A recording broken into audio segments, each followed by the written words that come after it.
At the start of the story, there is a man with horns sitting on the throne. His name is Kim Jangcheol, an ordinary graduate school student from Korea. Well, at least, he used to be.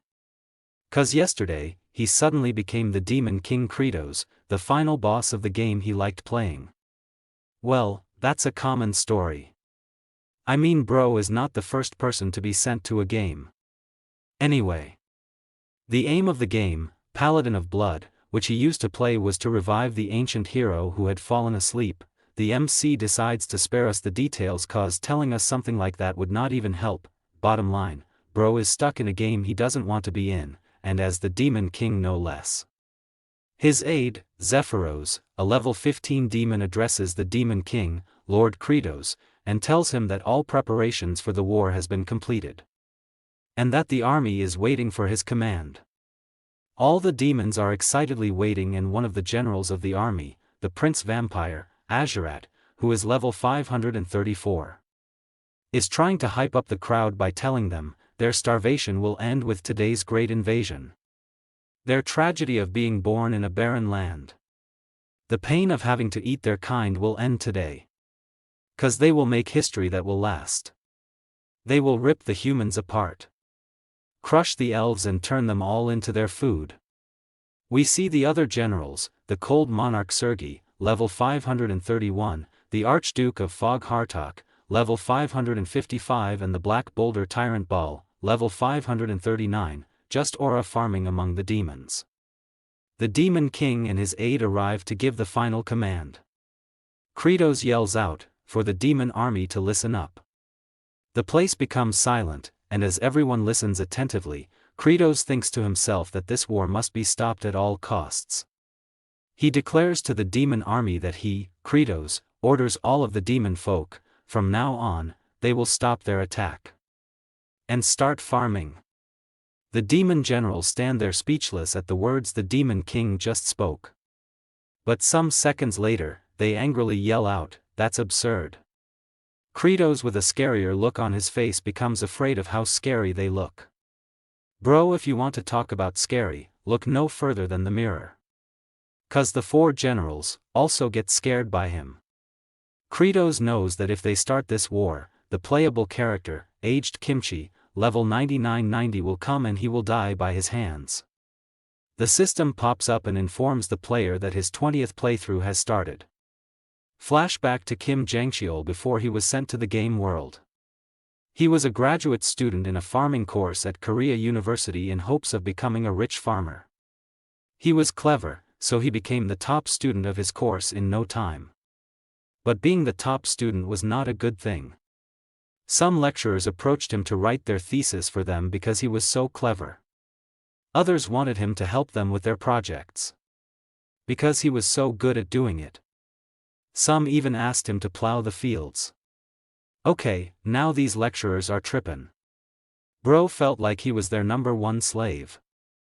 Honestly, that is exactly what people do to others who do not speak up for themselves, they overuse them. All these activities leave the MC exhausted. He keeps thinking about what life he is living. Why is he doing all the work when the professors are the ones getting the credit? He starts crashing out, yelling that he wants to kill all those annoying professors. At this point, bro's dopamine was depleted. He was going crazy. And the only way to get his dopamine boost was to play games. I mean, that is not the only way, I can at least think of one other way. If you catch my drift, leave a like for the video. Back to the story, a game that was super difficult to level up in. No player had cleared this game for 19 times. He wanted to feel a sense of achievement so badly that he turned on his PS5 and played a game without sleep at all. Bro cleared the game the first time, the second time, the 10th time, until he became the first player to clear the game, Paladin of Blood, for the 19th time. After clearing the game, he claims to be happy because now he is the strongest in the world, but looking at bro's face, it seems he has been gaming for at least 72 hours. He then decides to play the 20th playthrough in hellish mode. He decided to level up first before trying it so that you would be the strongest in the world. He picks a fairy princess outfit for his male playable character whose level is 9990. Bro must have been playing the game for years to reach that level. He decides to finally start his 20th playthrough. As soon as he presses yes on the gamepad, a bright light emits from his flat screen, which alerts him, but before he could figure out what is going on, his soul is sucked out of his body and into the screen. His soul reappears inside the game world. As he soars through the sky, he is panicking since he doesn't know what is going on. He tries to calm down and understand the situation he is in. He realizes that since he is blue, that means, this is his soul. So even if he fell, he probably would not die. As he continues to move, he notices a structure in the distance and recognizes it as the Tower of Life from the game. Which means he entered the game, Paladin of Blood. He approaches a building, he recognized as the Tomb of the Paladin. The MC becomes happy since he knows he is going to possess his character from the game, Aged Kimchi. Which is almost at max level. Really? Bro, you could have named the character anything, and you picked a name like that. The MC thinks he is about to start a life of being invincible and strong. Finally, as he is about to possess the character, he takes one look at the abomination he created with his own hands and realizes that he really does not want to turn into that. So the system swerved and bent that corner and headed back into the air to possess the second best thing in this world. The MC is confused at what is happening. When he realized that the system was sending him into the body of the Demon King, he started to panic again. But now it is too late, bro, you messed up big time. Back to the present, Kratos is sitting on his throne, regretting his decision cause this situation is driving him nuts.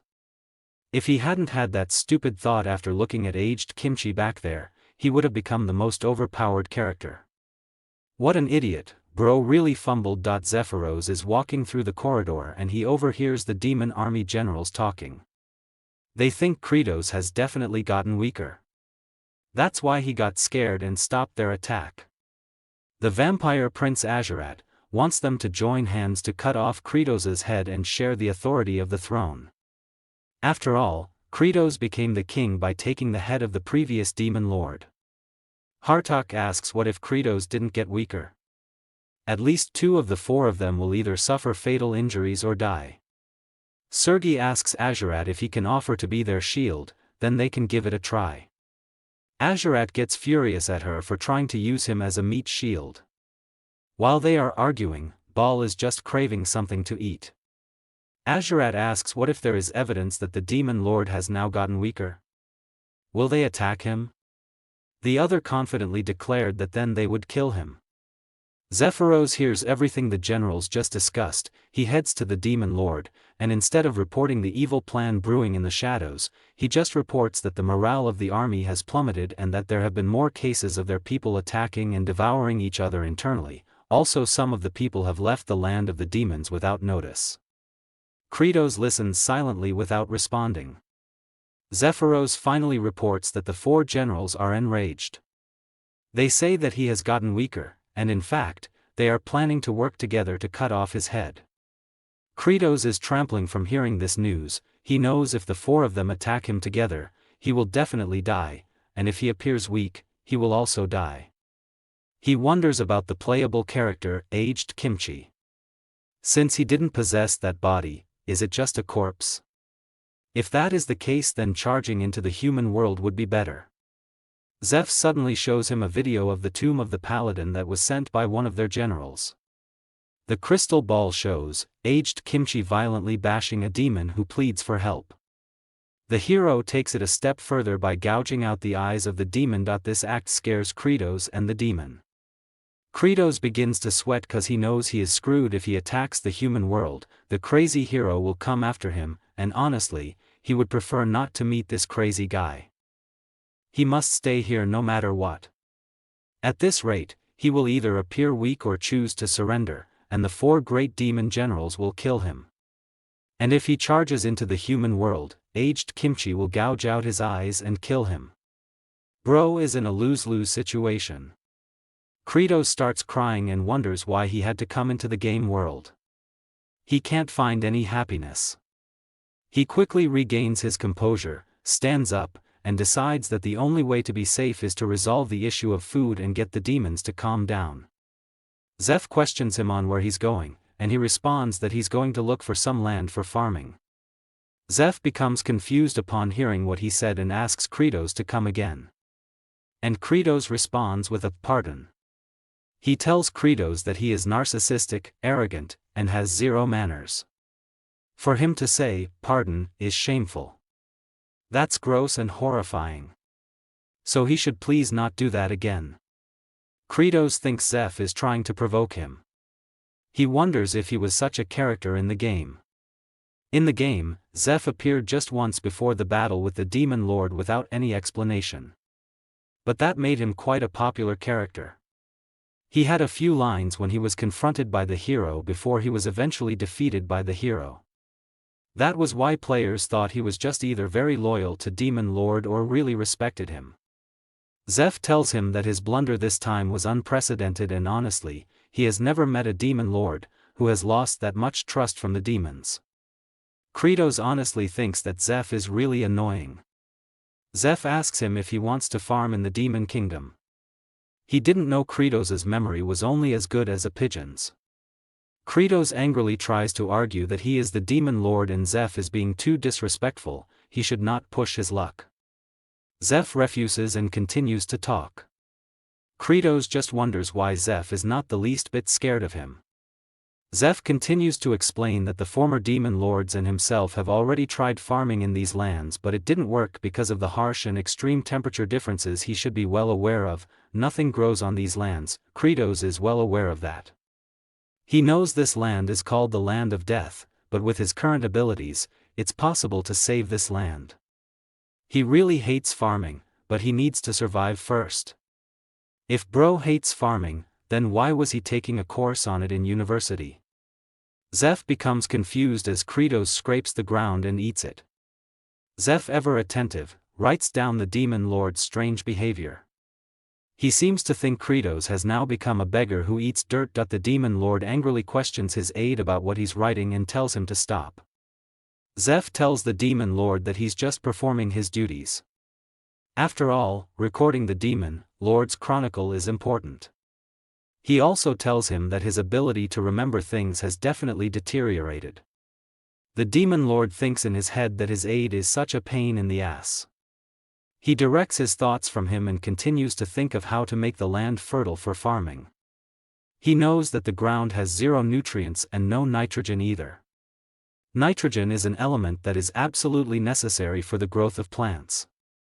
Plants are unable to make use of the nitrogen in the air by themselves, even though it makes up 78% of the atmosphere, because the atoms form solid triple bonds, making it nearly impossible for them to undergo chemical reactions. Thus, humanity developed the nitrogen fixation process through chemical engineering, leading to a huge increase in food production.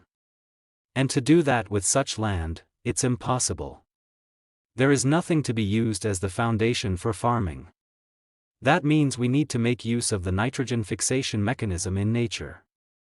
This is what Kratos thinks. He realizes that lightning is the key. Using its natural voltage, nitrogen is oxidized into nitrate. It then mixes with the rainfall and gets absorbed into the soil. The main technique of the Demon Lord is Bloody Strike, which is a lightning-based attack he uses to fight the hero in the game. It explodes both lightning and moisture at the same time. It's a technique made for creating fertile soil. He asks Zeph to stand back and prepares to begin the attack, which means he has to scratch himself to draw blood for the attack. He screams in pain from scratching his hand and thinks that the Demon Lord is a lunatic for using this attack every time cause it hurts a lot. He suddenly senses someone behind him. And turns to look, only to find the 4 generals hiding behind a tree and stalking him. They soon realize that he has gotten weaker. Kratos is scared shitless after seeing them. And Zeph confirms that he's gotten 100% weaker. Kratos thinks that Zeph is an assassin. His plan was to provoke and kill him. Out of sheer panic, Kratos hastily tries to perform the attack, Bloody Strike, cause at least it is better than dying. He performs the attack, but unfortunately, nothing happens, and his blood just drips to the ground. As he screams in pain like a little kid, right in front of his subjects. The 4 generals confidently approach him with evil intentions and ask if he is feeling well. The almighty demon lord, Kratos, starts to panic as usual. He knows he is screwed. Somewhere far away, we see the playable character aged Kimchi, who seems to recall some memories from his previous lives when he had been used by the MC. He has lived this life more than 10 times. He knows he is supposed to head over to that place. He moved because of the summon of duty that led him there. But this time, it's gone. The summon of duty no longer says anything. Now he wonders what to do with life. Since he has now become an NPC, the most overpowered NPC at that too. Aged Kimchi turns and begins to walk away. The demon lord is still being confronted by the generals. Azurat tells him that according to the rules of the demons, the strongest is the demon lord. Kratos has the scariest face but still thinks the generals are scary, cause each of them is so freaking strong. He can't even use his skill right now. Is he going to die? Kratos is so frustrated that he begins to emit insane amounts of pressure, and even Azurat is frightened by his incredible pressure. The fight hasn't even started, but he's already gathering his strength to the point his body is trembling. These guys are seriously misunderstanding the situation. Bro is scared but they think he is getting angrier. But Azurat smiles smugly thinking he has his whole squad backing him. He asks the demon lord if he can defeat the 4 of them in his current state. Not knowing his so-called comrades have already abandoned him. Azurat mentally questions them on what they are doing. The traitors tell him to just start the fight without them and they will join the fight if possible. Azurat calls them evil bastards. And seriously, what did he expect? They are demons, of course, they're evil. Zeph, who was prepared for a situation like this, starts a live stream for the demon army to watch the fight. Based on the long-time tradition of the demons, all fights are to the death, and there's no giving up. Kratos and Azurat try to stop the fight but are too late. Azurat strengthens his resolve, thinking he can win because Kratos is weakened. Meanwhile, Kratos with an angry look wonders what he should do. Seriously, bro needs to work on his facial expressions. I can't tell when he's angry or holding in a fart. A while back, he tested his strength since the demon lord should be very strong. But he is not that strong. He's strong, but it's nothing to brag about. Azurat charges at MC, who gets frightened a little bit. He knows he has seen that movement in the game. It's either a thrust or a slash. There is no way he can dodge something like that. When Azurat strikes at the MC, he dodges the attack rather easily. Kratos is surprised by the feat he just pulled. He recognizes that when Azurat's left foot is pointing outwards, that means he'll use a thrust to attack, just like in the game. His movements are the same as in the game.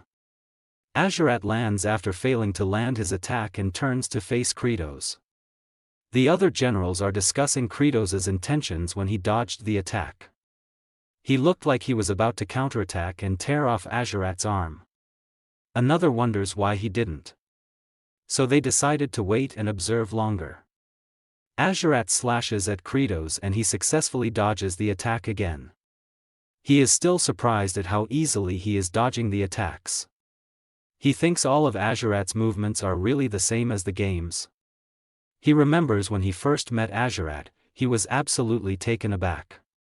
It was impossible. Azurat's movements were fast, he threw in feints that were offbeat, and even had a wide range of attacks. He really couldn't be defeated. But after dying once, thrice, and 10 times, he was finally able to defeat him for the first time on his 128th try. In the following 19 playthroughs, he was able to completely make a fool out of Azurat by having a no-hit run. Simply put, there's no way his attacks will hit him. Azurat continues to attack the demon lord and fails. Kratos genuinely begins to laugh maniacally like Lloyd Frontera from the series, the greatest estate developer. By the way, the author of this manhwa is the same one who wrote The Greatest Estate Developer, so you already know this manhwa is going to be a banger. And if you have not already seen or read that one, you can go and check it out or leave a comment if you want me to recap that series for you. Now back to the story. The laugh sends shivers down the spines of the other generals, leaving them frightened. Kratos continues to laugh as he skillfully dodges the attacks. And from the poses bro is posing, it is safe to say, bro is not taking the fight seriously. The generals watching the fights think he's having fun. He's laughing at the vampire prince for being weak and enjoying himself. The vampire prince gets frustrated by what the demon lord is doing. He attacks again and misses the demon lord. Kratos thinks it is a relief that the vampire prince can't defeat him, but he has realized something important. This world shares the same rules as the game. Suddenly a system notification pops up, telling the MC that he has realized the basic rule of this world. Kratos is shocked to see the message he frequently sees in webtoons. The system informs him that he has succeeded in dodging his enemies' attacks with high concentration. As Azurat angrily charges at him, the system informs him that, as a reward, a part of the game system that is used by the playable characters has been unlocked. The unlock feature is the targeting function. Kratos is shocked as a target appears on Azurat's face. He knows it's targeting that's used when using special skills. That means he can use his skills. He scratches his hand again to use a bloody strike on Azurat, and this time the attack works. The generals are left speechless. The demon army chants in support of Kratos as they watch the fight. Kratos stands in front of the defeated vampire prince, who is scorched but very much still alive.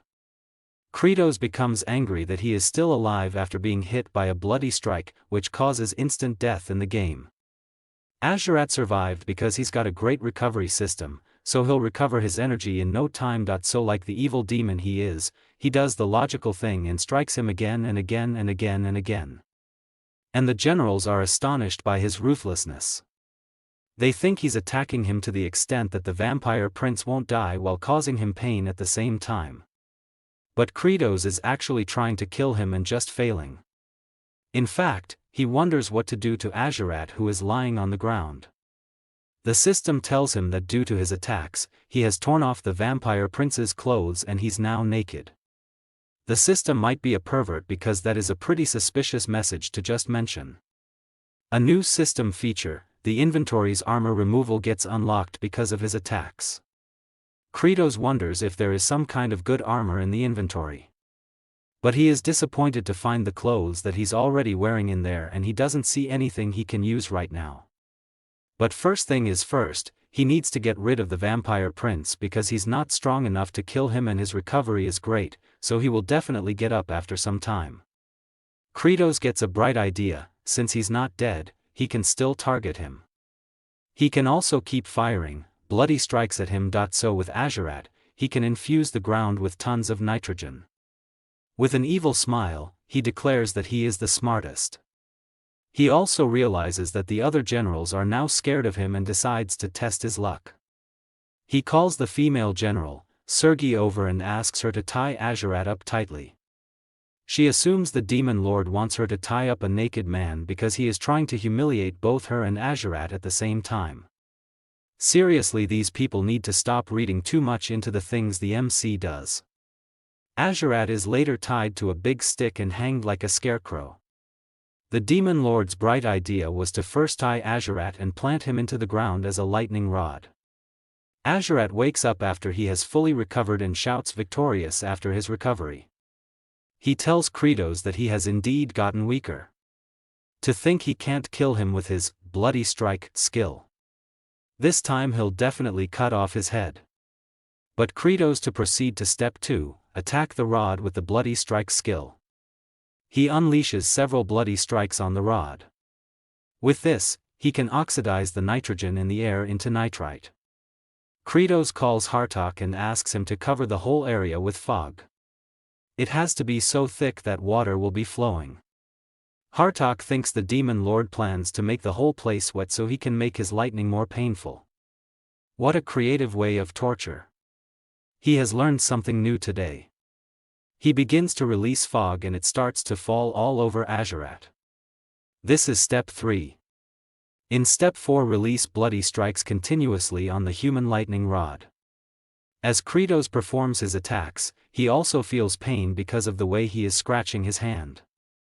Zeph and the generals silently watch how he continuously attacks the vampire prince, who is too stunned to shout himself. Kratos happily thinks that with this, he can make good ground with nitrogen. He wonders if he will get a bountiful harvest. Honestly, he is getting excited. Bro does not stop attacking his human lightning rod until the hardening ground softens a little bit later. Kratos knows the next thing to do is to improve the soil.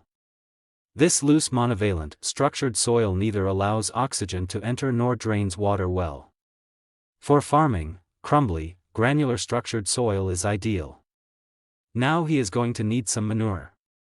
So he turns to look at the generals and requests for their shits. The generals are stunned that after making an example out of Azurat and grilling him like barbecue, he still wants to smear Azurat with shit. This is by far the cruelest thing anyone has ever done. Justice for the scarecrow. Deep in the forest, aged Kimchi comes across some people who need help because they were attacked by a group of goblins. Honestly, these two look like a knockoff version of Lloyd and Javier from the other series.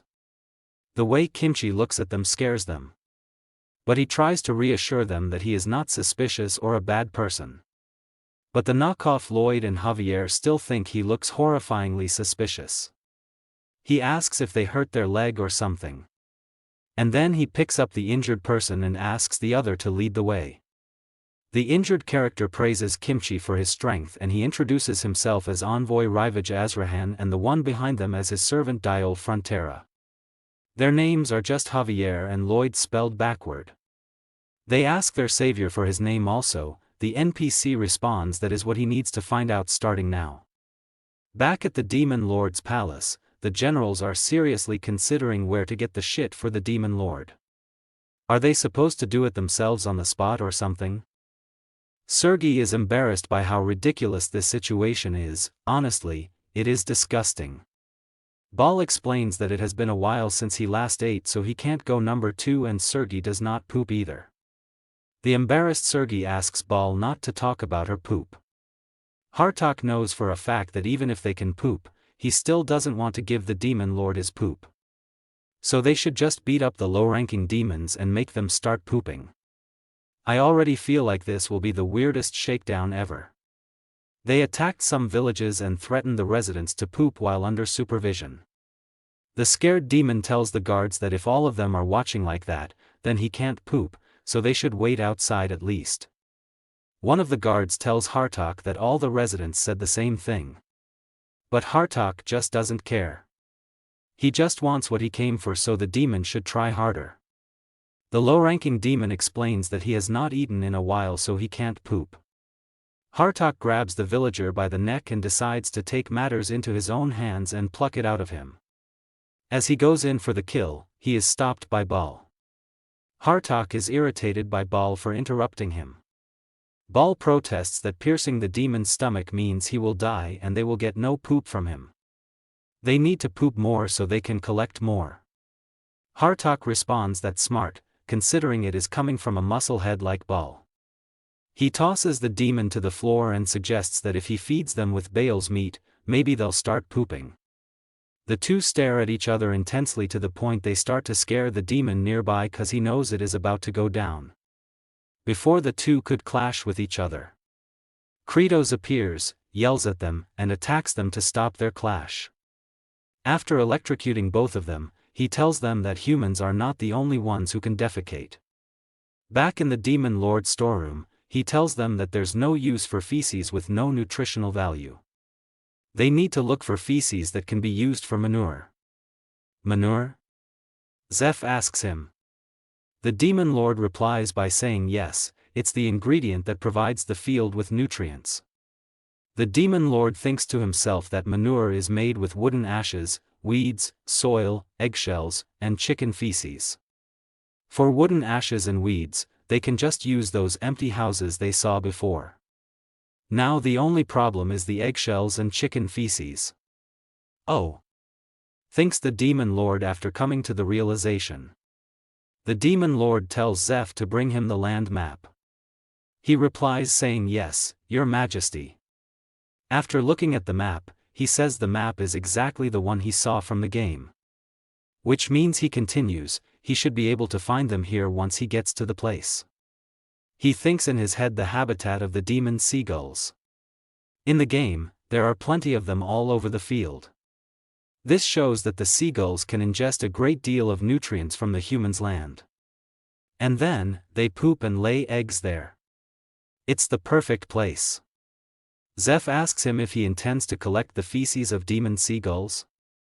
Kratos confirms his thoughts and points out how quick he is to catch on. Zeph explains that the place is called the cliff from which one cannot return. There are no stable holds, and if one falls, he'll get caught up in the rough waves. But Kratos already knows that well because that place isn't systematically available for players to reach. But he confidently declares that he can climb it. Some time passes and finally, they arrive at the cliff from which no one can return. The generals are wondering what in the world the demon lord is thinking. Many have already challenged the cliff to hunt those seagulls from old times, but they all ended up falling prey to the waves. Kratos tells them, he will climb to the top and throw down the bag when it is full of feces and eggshells. They should make sure to catch them. And if the plan succeeds, everyone will be fed well. His wicked smile honestly doesn't make his intentions seem sincere to them. Baal recalls the suffering the low-ranking demons go through every day. Kratos then stands closer to the waves and thinks about his 13th playthrough, when he tried everything to get up there. He tried over 100 times and failed multiple times until he finally figured it out. He leaps from the ground and the demons await the outcome. He lands on the cliff and uses a glitch from the game, which is to unequip all his armor. The demons are shocked by his actions since he is stuck inside the cliff with just hair and butt cheeks outside. This sight disgusts the demons around watching him. As he turns around to show his front side, Sergei covers her eyes. But what she expects to happen, doesn't since Kratos equips all his armor again. And now this front side is showing with his backside inside the cliff. So the trick is to roll his body and unequip all armor and roll again and equip all armor. He continues to make his move to climb the cliff while the generals watch him. Finally, Kratos makes it to the top of the cliff. He stands at the top of the cliff and declares he has finally done it.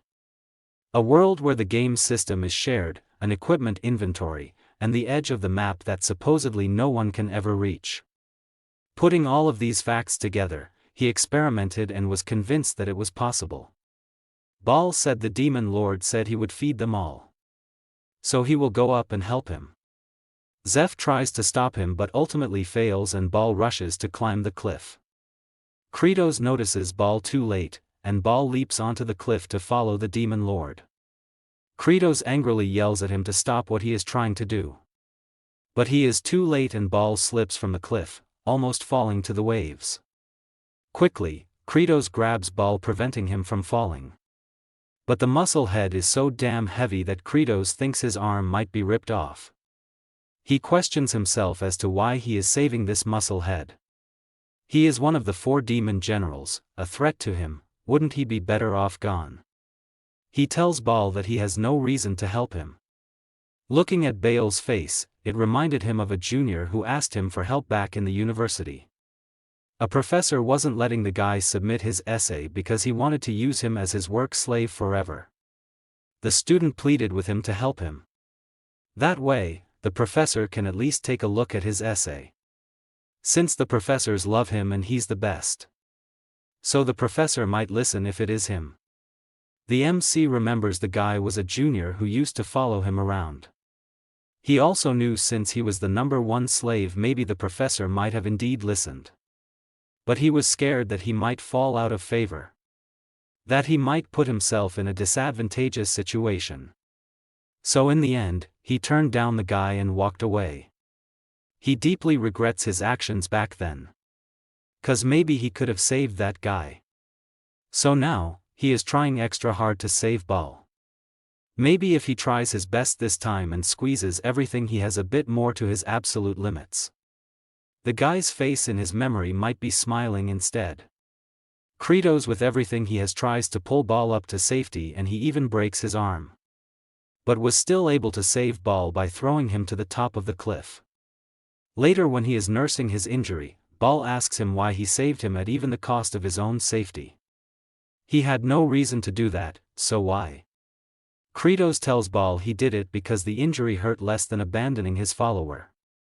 And if he lets him die, he will end up regretting it. These words end up bringing Ball to tears. The scene reminds him of his junior crying. And he wished he could have done the same for him back then. He mentally apologizes to him. He truly regrets not saving his junior. The system appears again in front of him. It states even in a state where he has not fully adapted to the body of the demon king Kratos, he poured all his strength. As a result, he has earned the sincere gratitude of Baal, one of the 4 demon generals. If Baal is truly grateful for what he did. The system states that in honor of his achievements, a system is established where providing his army with a sense of abundant happiness earns him a great number of points.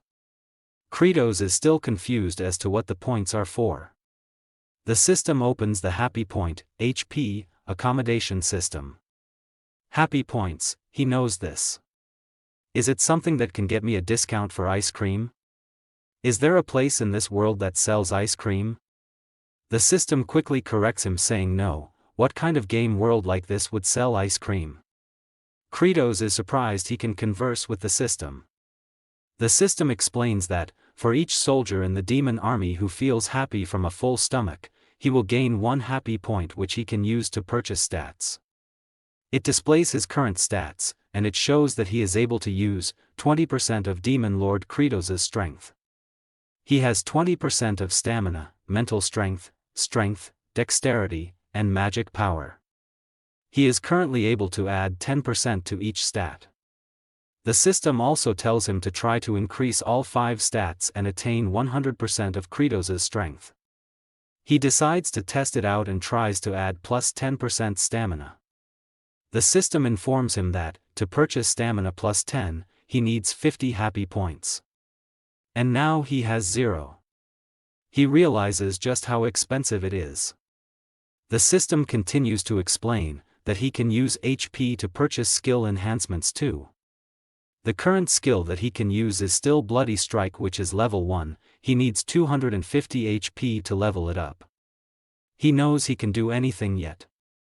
But if you can farm successfully, then he could gather quite a lot of HP. He wouldn't become super strong and increase his rate of survival too. But also to be thanked by someone feels pretty good.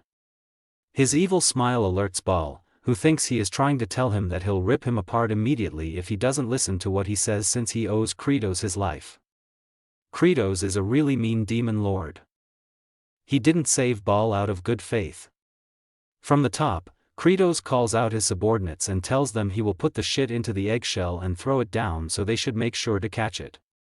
The subordinates are dumbfounded by what he just said, but before they can get time to think, he throws down the eggshells.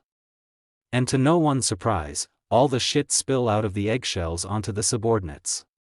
Zeph is mentally checked out at this point by all the absurd things he has experienced today. Kratos happily just continues to throw poop at them like some monkey. When they get back to the land of death, the first step to making the place farmland, making manure starts. Seagull shit, egg shells, burnt tree ashes, and preparing the farm soil are all ready. Next is to grind it all together and mix it well. Kratos calls Sergei and instructs her to crush and grind them all together. She asks him why, and he explains, it is because she has a lot of arms and can do it. Sergei angrily declares that she, the cold monarch Sergei's arms are not meant for doing disgusting things like mixing shit. But the demon lord also gives her an ultimatum, which is to become the scarecrow of the farm like Azurat over there or do what she's told. The next moment, Sergei is busy mixing manure like her life depended on it. Kratos was scared there for a moment. Honestly, these guys are all hot-tempered, so he mustn't let his guard down. He is the demon lord after all, he must push with guts and force. The second step of making manure is to add water. So he informs Hartok that he wants him to fill the air with fog. He also tries to complain that the stench will become even harder to bear because of the moisture. Kratos just points at Azurat, and Hartok, understanding what he is trying to say, quickly gets to work. After a while, Bal inspects the soil, and Kratos asks if the moisture content is enough. He responds it is soft after being soaked with water. It's just as the demon lord said it'd be. The third step is to place the manure in a dry place and cover it with a blanket made of seagull feathers. But even just making a bit would take a very long time. To make enough manure to cover this vast piece of land, he has no choice but to mobilize all the demons to work. But there's something that is bothering him, but it has to be done now. He will just push ahead with the authority of the demon lord. Somewhere in a demon village, in a house, a man sits beside his sick daughter who's lying in bed. The daughter, named Flute, calls her dad, who is interested to know what she wants. Flute begs her dad to eat her. And the dad tells her not to say something like that. She cries and tells him that she misses her mom. The dad is shocked, and we see a flashback to what happened to the mom. A huge hungry demon approaches Flute, ready to devour her. So the girl begins to cry. As the huge demon opens its mouth to eat, a woman steps in front of the girl, shielding her. The girl is surprised to see her mom, who turns to smile at her, trying to reassure her daughter that everything will be alright. The demon in one sitting consumes the girl's mom. She was not enough to even be considered a snack. For someone who claimed to be hungry, he sure ate light. In the present, the father tells his daughter that if she also dies, then he will not have a reason to live on. Someone suddenly barges into the room, drawing the father's attention. It turns out to be the demon lord and two of his subordinates. The father shouts in surprise, and Kratos, with his usual scary face, says that since he still has the energy to shout, that means he can work. So they should take him. The father tries to argue that if his weak daughter is left alone, it is very likely that a higher-ranked demon will eat her up. But the father is dragged away from his daughter, who is screaming for her dad not to be taken. Little girl, at this point, only Liam Neeson can save the one taken. Kratos asks Zeph how many they have so far, and he tells him they have gotten 20 demons. They still need 30 more. Kratos looks back at the crying girl and remembers her from the game when he used to play it, and how he attacked her like she was a baseball he was trying to hit for a home run. He turns away from her and commands the demons to stop all illegal acts of eating their own kind. He tells Zeph to gather the remaining demons and that everyone should start making manure now. He knows, as the demon lord, the tyranny of this level is needed to achieve his goal. The role of a leader is to bear some sacrifices. Yes, to achieve your goal, you must sacrifice something. In the land of death, the demons are busy trying to make manure. The little girl's dad, Dyrok, asks a friend why they have been wasting their strength for these past few days. Farming sounds so ridiculous. The other guy tells him to shut up so the demon lord doesn't hear him or he will lose his head.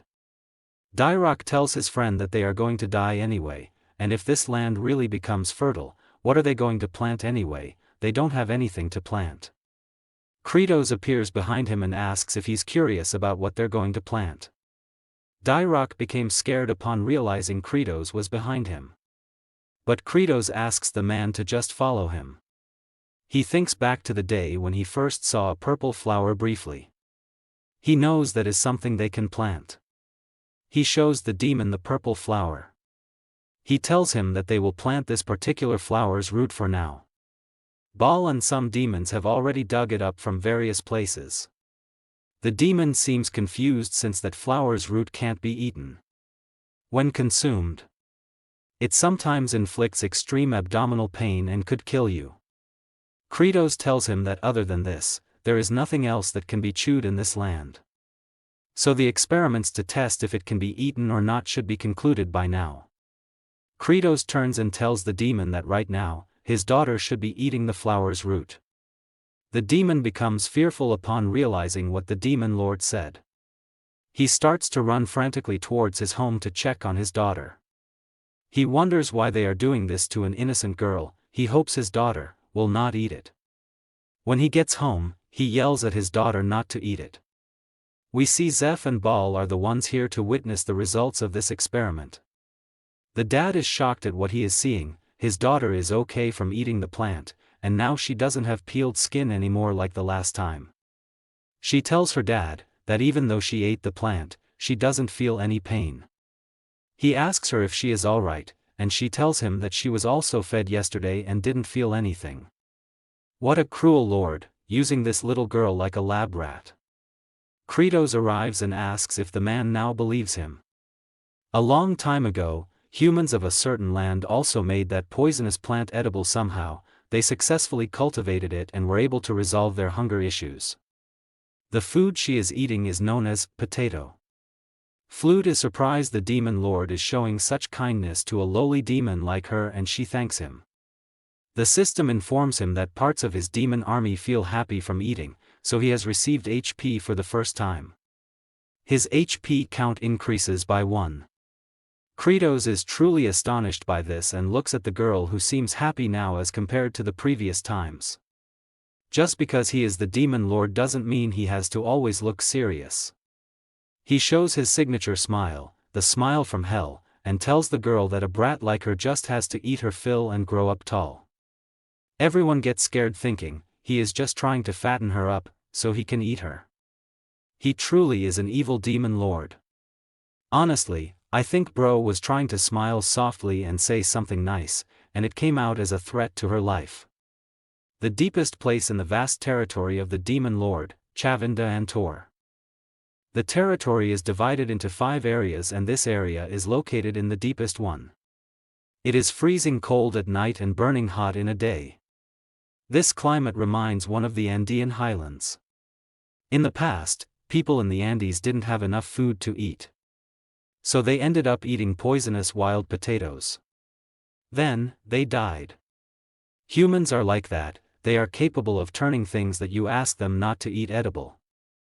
A demon calls the demon lord to show him the potatoes. Kratos calls Bal to crush the potatoes.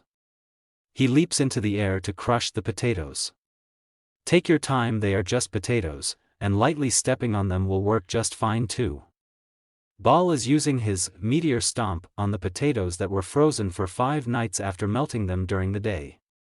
This causes the poison within the potatoes to leak out and evaporate. They freeze, melt, stomp, and then evaporate them.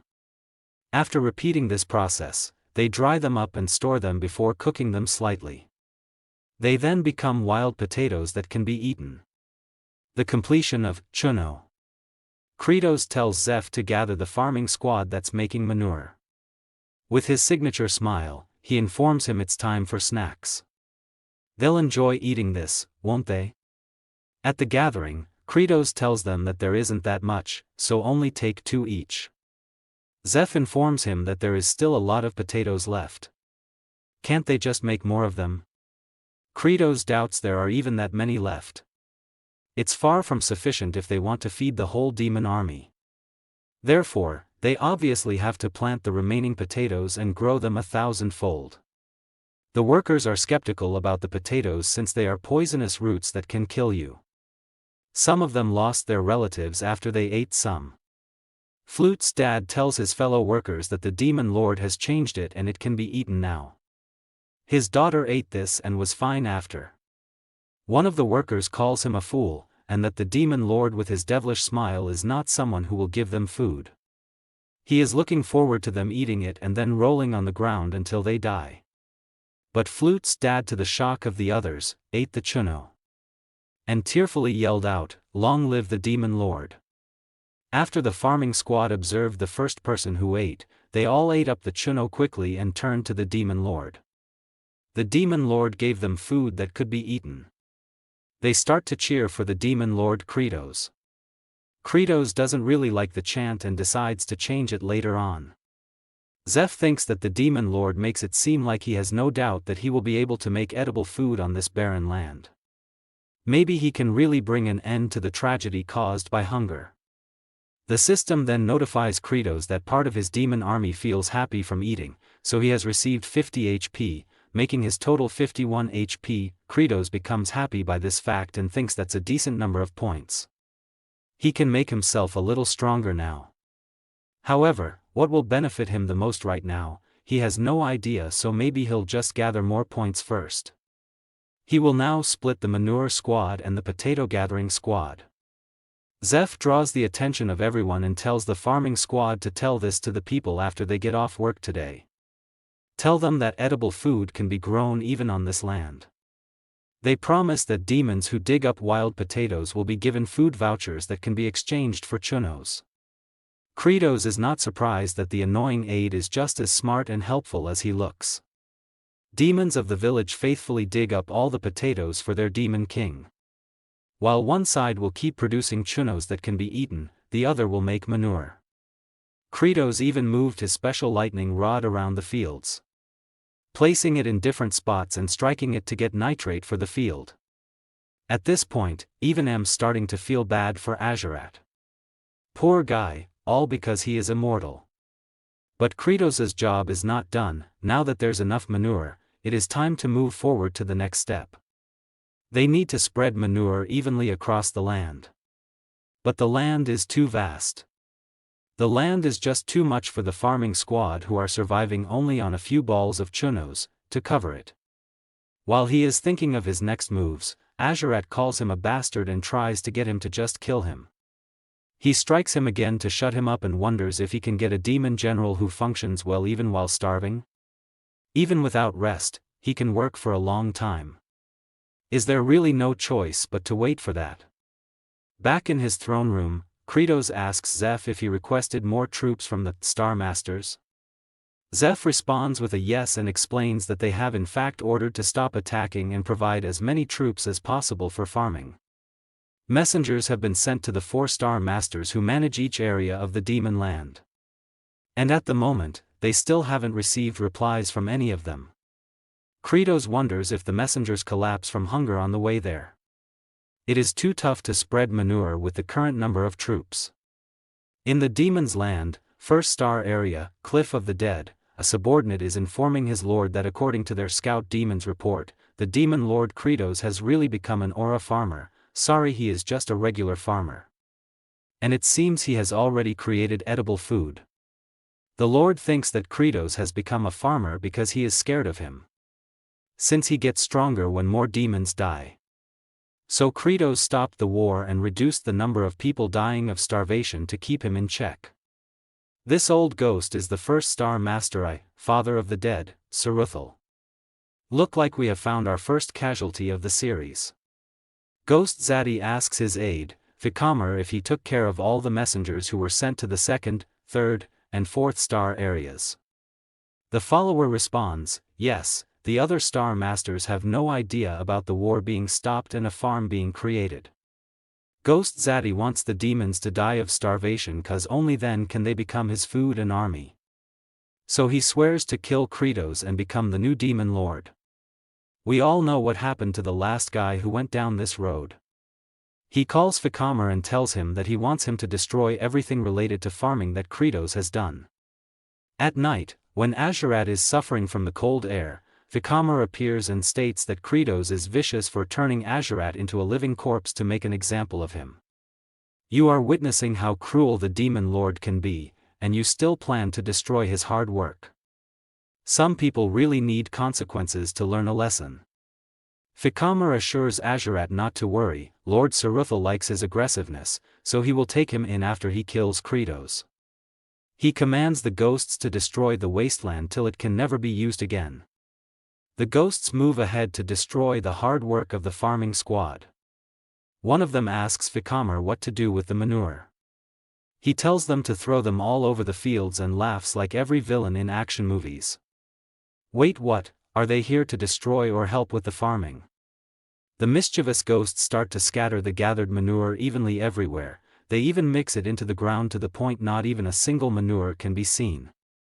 They bury it deep into the ground. Vikamer continues to laugh. But Azurat, who is silently hanging on his pole, is probably thinking to himself, what a bunch of idiots. He remembers the conversation between Kratos and Zeph, where he asked Kratos, what they needed to do now.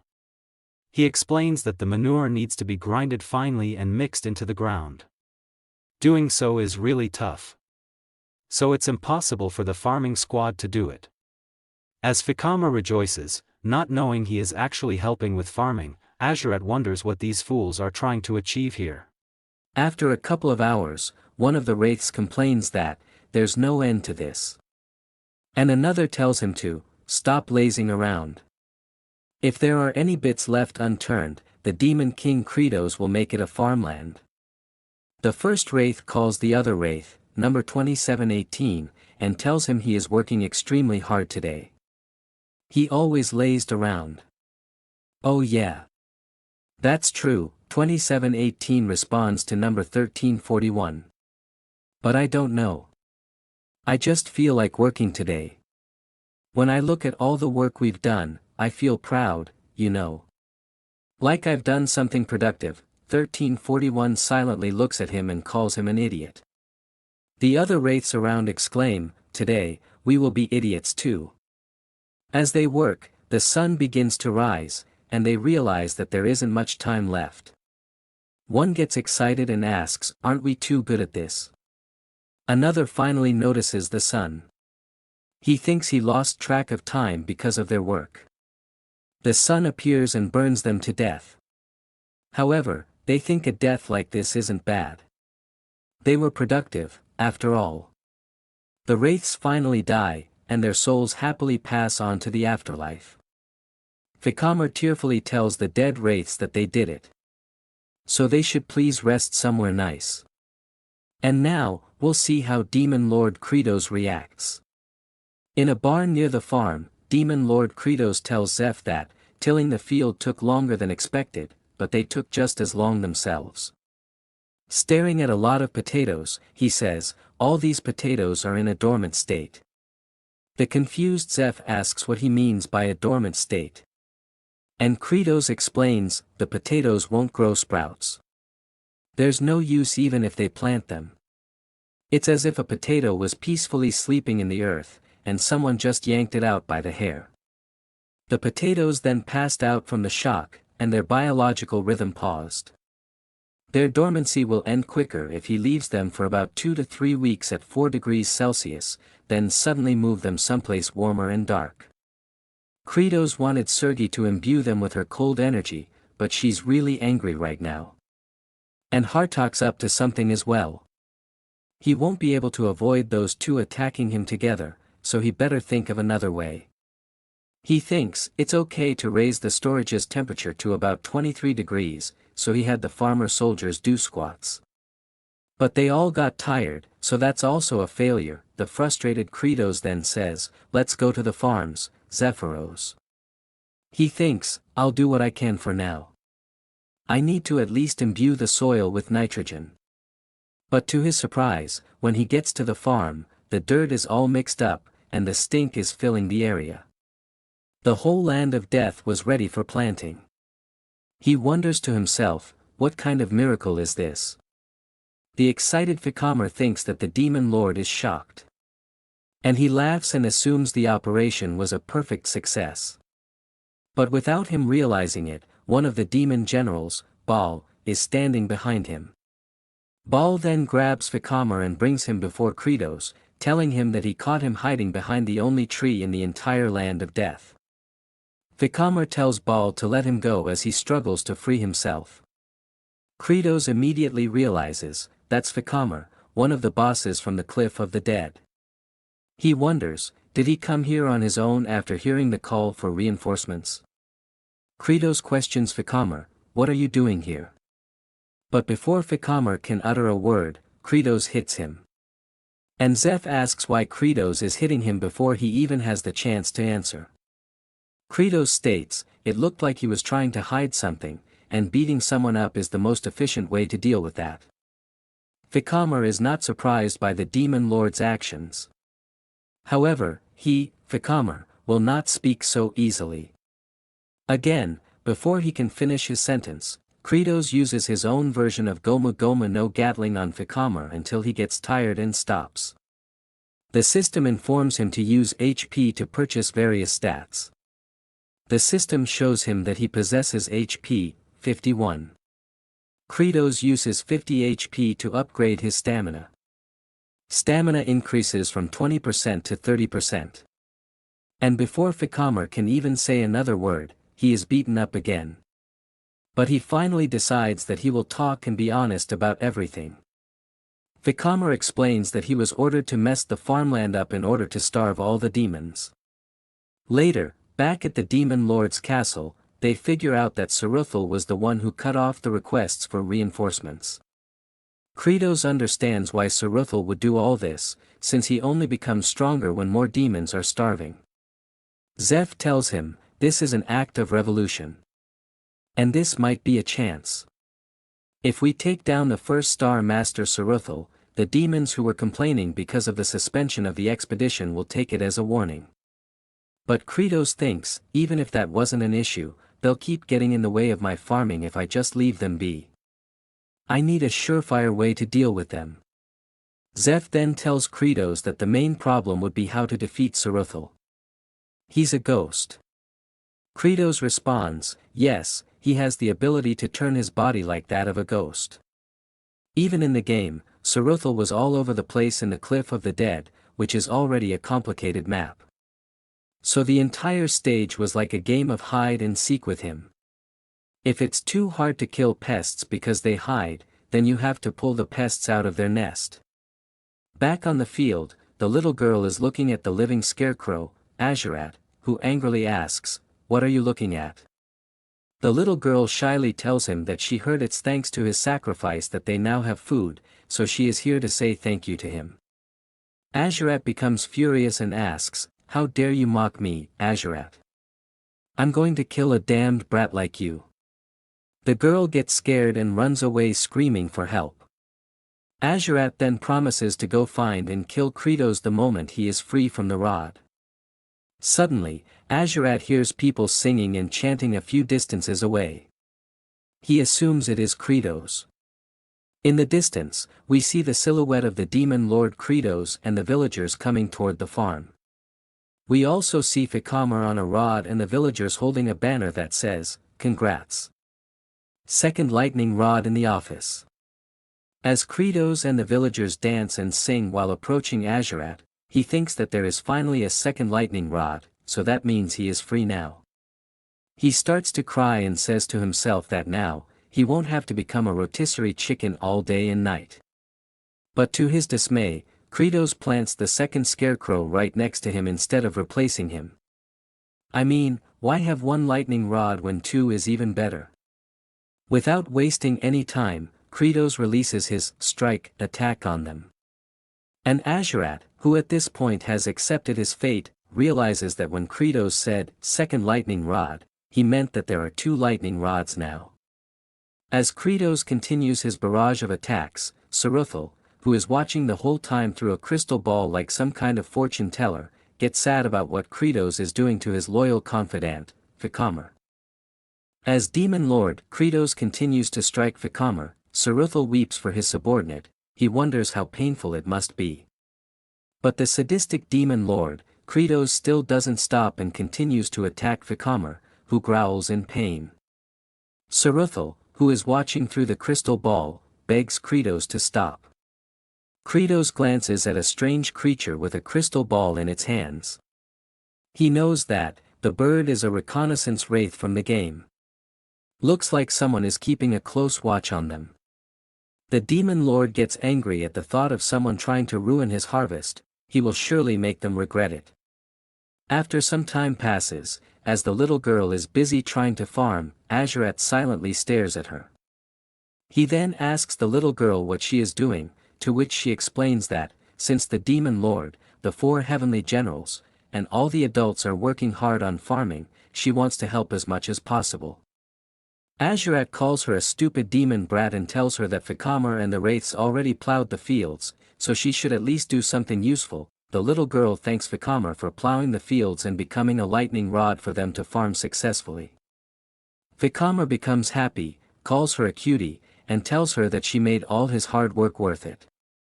Azurat asks Fikamer if he is already losing his mind. He asks what is the big deal with plowing the land of death anyway, farming in this wasteland is not even possible. That damn potato or whatever they're trying to grow. It's not even sprouting. They say if you keep the potato storage warm, sprouts will grow quickly. But they're all going to starve to death anyway. The little girl thanks them and starts running somewhere. As she leaves, Azurat wonders what the little girl can do. Back at the Demon Lord's castle, Zeph is concerned about the Demon Lord's plan, since Saruthel must know that torturing Fikamer is a trap. So will he really come to rescue him even then? Kratos is convinced he will not. But first, he will send his subordinates.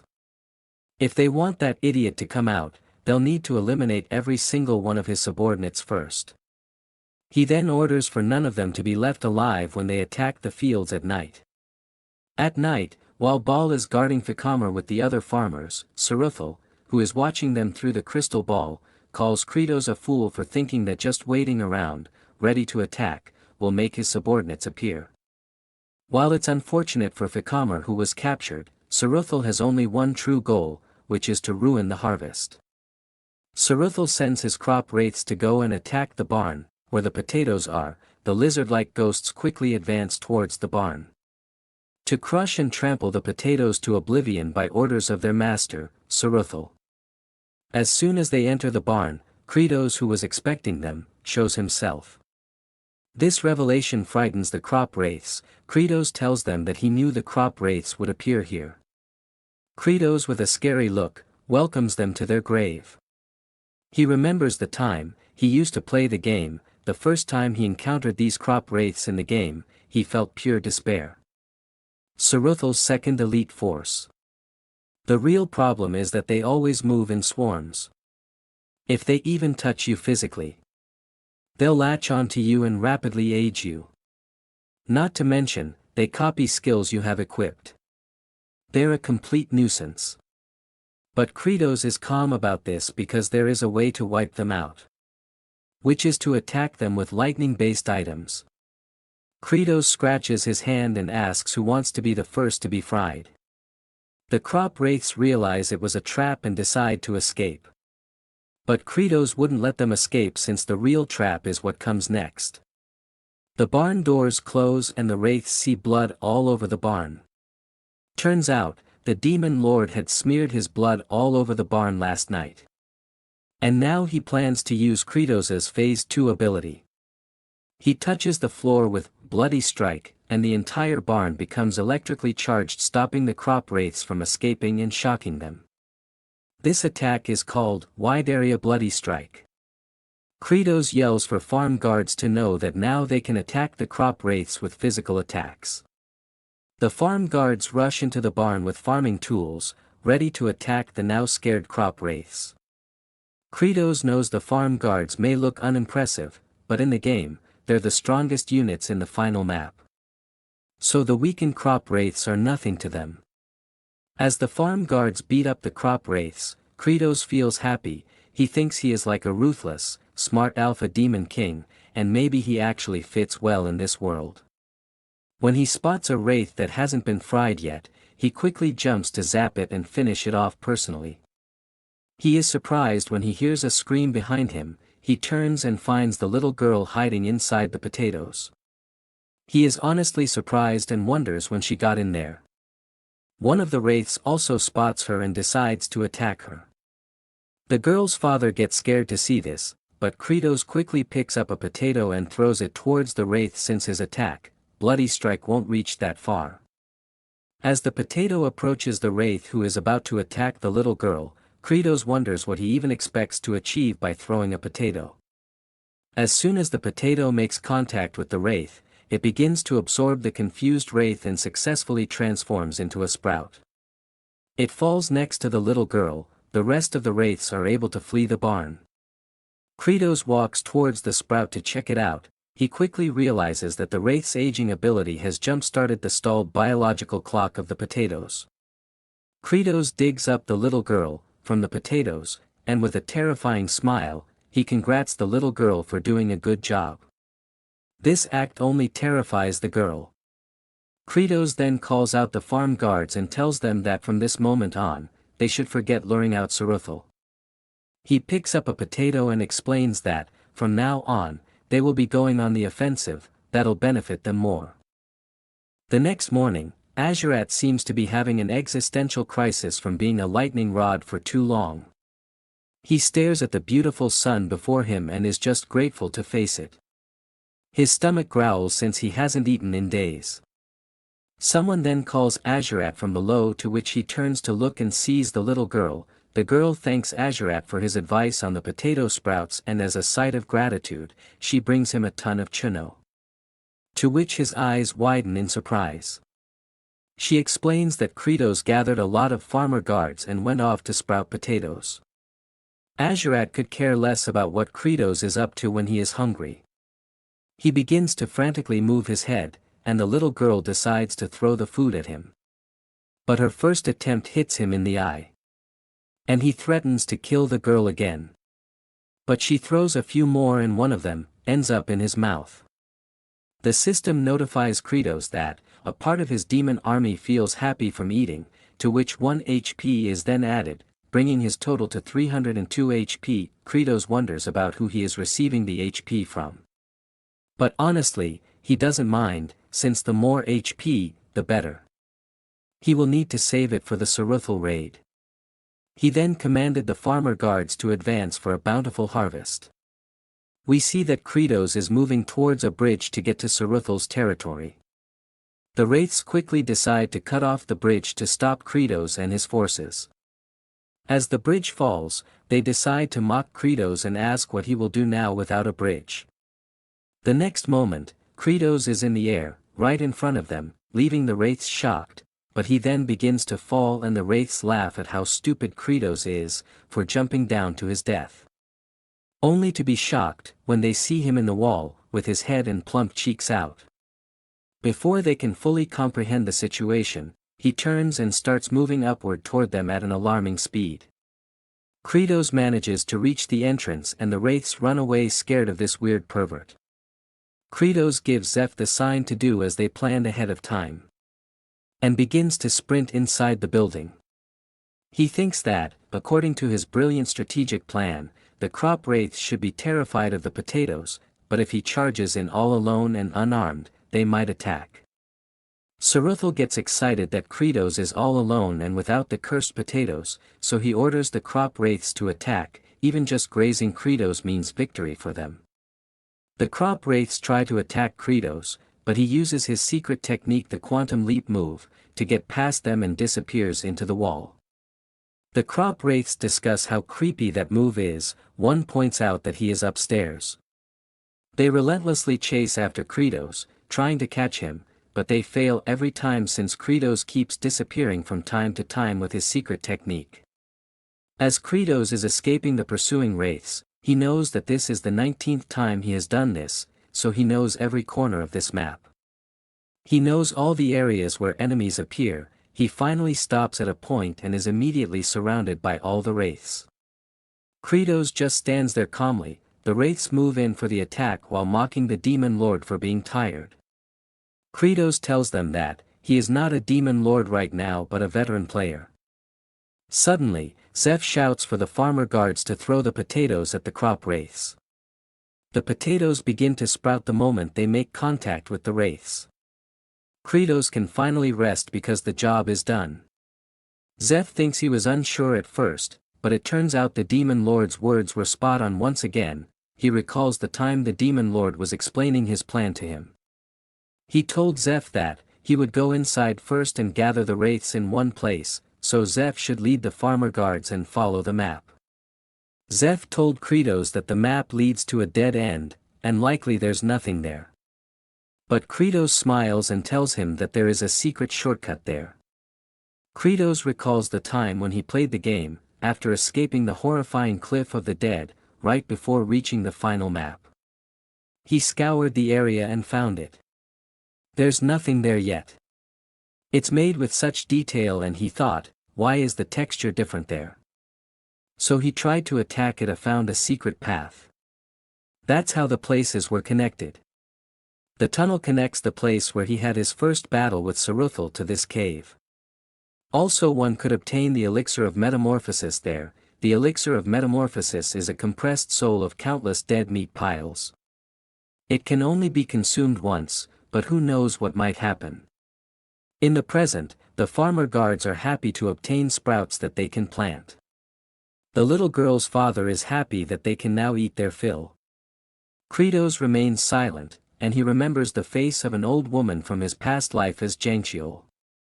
He remembers when she asked him if he was starving and promised to let him have a full dinner that night.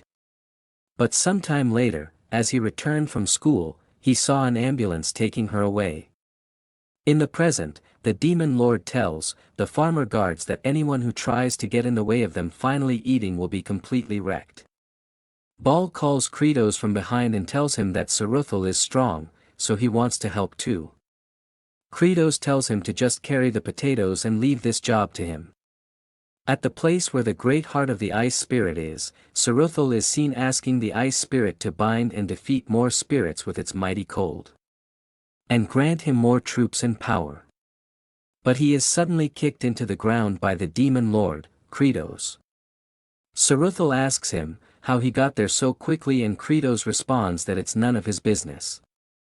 He cracks his knuckles and tells Saruthal that it's time to exterminate pests like him. Kratos stands face to face with Saruthal. Saruthal calls Kratos a fool for coming alone, and if he honestly thinks he could defeat him alone. He then begins to transform and tells Kratos that he has not seen his true power. But Kratos, who has played the game before, has already seen it before. In fact, he has seen it 19 times. In the game, while chasing Saruthal, who keeps fleeing through the cliffs, he ends up constantly encountering Saruthal's subordinates, and by the end, he practically wiped out all the cliff mobs. Then Saruthal flees into this room where the heart of the ice spirit lies. It's a terrifying artifact said to be created by the ancient dragon at the cost of its life. A chilling frost that traps dead spirits in the world. Saruthal tries to summon more followers using that power, but the paladin arrives just in time, and the final battle begins. He uses his true ability by then. Kratos stands there waiting for Saruthal to finish his ultimate transformation so he can fight him.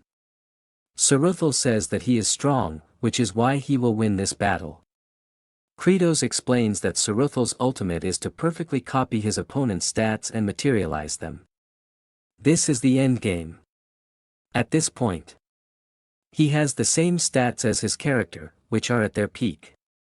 With insane attack power and a nearly broken evasion skill, just one mistake and you're instantly dead. However, the stats he copied are from the current Demon King Kratos, who isn't strong anymore. As Saruthal moves to attack, Kratos uses the system to purchase various stat upgrades. With his current HP of 302, he uses 50 HP to upgrade dexterity from 20% to 30%. When Saruthal, the fake Kratos, attacks, Kratos dodges that attack quite easily to the shock of Saruthal. Kratos quickly counters with a right hook to fake Kratos' stomach.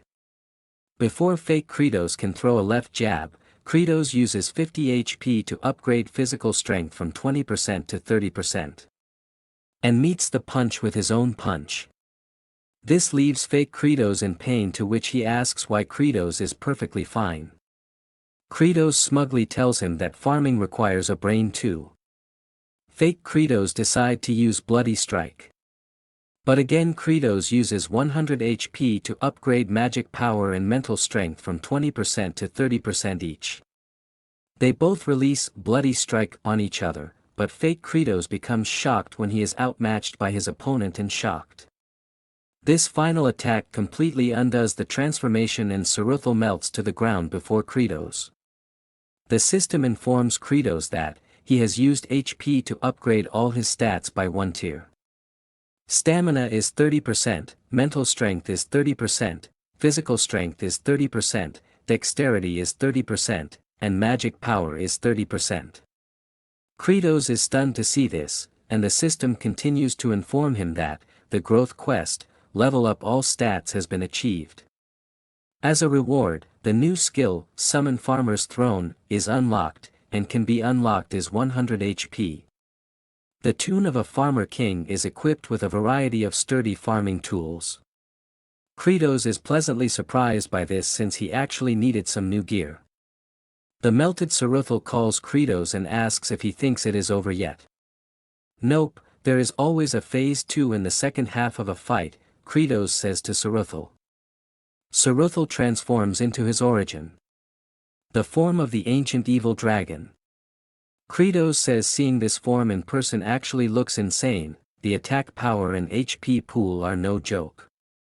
Well, he is the boss of the final area before the last boss after all. But you know what, Kratos smiles at Saruthal, and then Ball kicks down the door of the room. Kratos with his whole squad behind him, tells Saruthal that, he just came from the final boss zone himself. So what now? Saruthal becomes scared after seeing the angry faces of the farmer guards and asks if they are talking about this first. Everyone gangs up on Saruthal to harvest him too. The farmer guard strikes Saruthal with farming tools, and they question him on why he dares to interfere with their farming. The poor guy pleads for mercy falls on deaf ears. Kratos thinks he could probably beat him if he fought him head-on, but it talks and moves, it kinda doesn't feel right to kill it myself but maybe everyone's still too hungry to fight. They've been beating it up for a while, and he still won't die. Kratos decides to beat him more efficiently, so he uses 100 HP to summon the farmer's throne, leaving him with 2 HP. The sky opens up on the cliff of the dead. And the throne of the farmer descends straight from the heavens. The throne was summoned directly above Saruthal and seconds later, it crashed down on him. Kratos is stunned by this. Everyone else is also stunned to see the throne land on Saruthal. But they all begin to celebrate the demon lord's ruthlessness. One says, as expected of the demon lord. He didn't just let him die, he had to finish him off with a final blow, too. Another demon calls him, a true villain. They praise the demon lord for being a brutal savage. Kratos just stared at them silently, but some seconds later, he is like, fuck it, and shouts to celebrate with the farmer guards. Back on the field, lightning rod number 2 begins to ascend since his master died tragically. Now all the fields are plowed, the potato sprouts have emerged, and Kratos has gotten rid of all the pests threatening the harvest. Now then, it's time to plant the potatoes. The ice spirit crystal suddenly starts shaking. Kratos turns to look at it. The system informs him that, the mission, defeat Saruthal on the cliff of the dead, 20 attempts completed. Kratos wonders if he resumed from his 19 tries in the game. The system tells him that as a reward, a hidden event has been triggered. A sealed origin trapped within the heart of the ice spirit has awakened from misuse. The heart begins to slowly open and Kratos approaches it to check it out. A baby blue dragon pops out of it. Kratos is confused for a moment. Both he and the dragon stare at each other and the dragon says, T-bone. As Kratos gets close to the dragon wonders if Kratos is his daddy. Kratos moves his arms to pick up the dragon, who seems to be happy by that. The dragon explains that it hatched from its egg, and it was dark all around him, he was so scared, but now his daddy finally found him. Kratos with his signature look, calls the dragon cute. The dragon instantly becomes terrified. Kratos and his subordinates leave the cliff of the dead and make their way back to the land of death. The farmer guards are excited to eat the baby dragon, but Kratos shuts down that idea by telling them that they will have to raise it first to get more out of it. The baby dragon starts to shed tears upon realizing that his precious daddy is planning to eat him. After some time, they get to the land of death and the rest of the villagers welcome them back. Flute, the little girl welcomes her father and other people welcome their relatives. The baby dragon can feel a warm energy from everyone there. And just as he thinks the demons are not scary at all, it looks at Kratos, making another scary face, and takes back its words. In the demon lord's castle, the baby dragon is trampling in fear in one corner of the room. It turns to find Kratos, looking as charming as ever. The dragon thinks that they are just waiting for him to grow up, so they can have a feast with him as the main course. But contrary to the dragon's beliefs, despite Kratos's charming looks, he is actually a caring daddy and he is just thinking about what to feed the baby. He heard baby dragons eat refined gemstones. But there's not a single jewel here.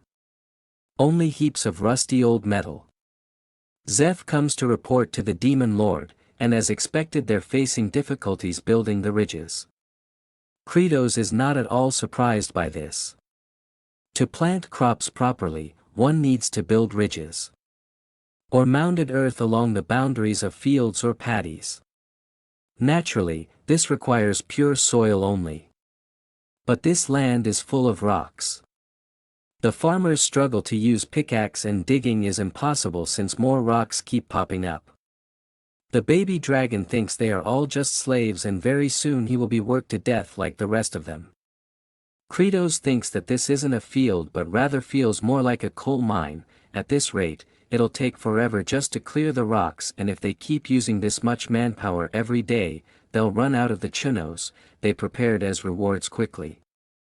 Even if they get reinforcements from the other lords, this problem won't go away. If only he could be like the main character of some other comic that can summon a familiar or something. Like a wombat that clears rocks or whatever. That'd be nice. Kratos sees the little girl working hard. The little girl is seriously determined to farm.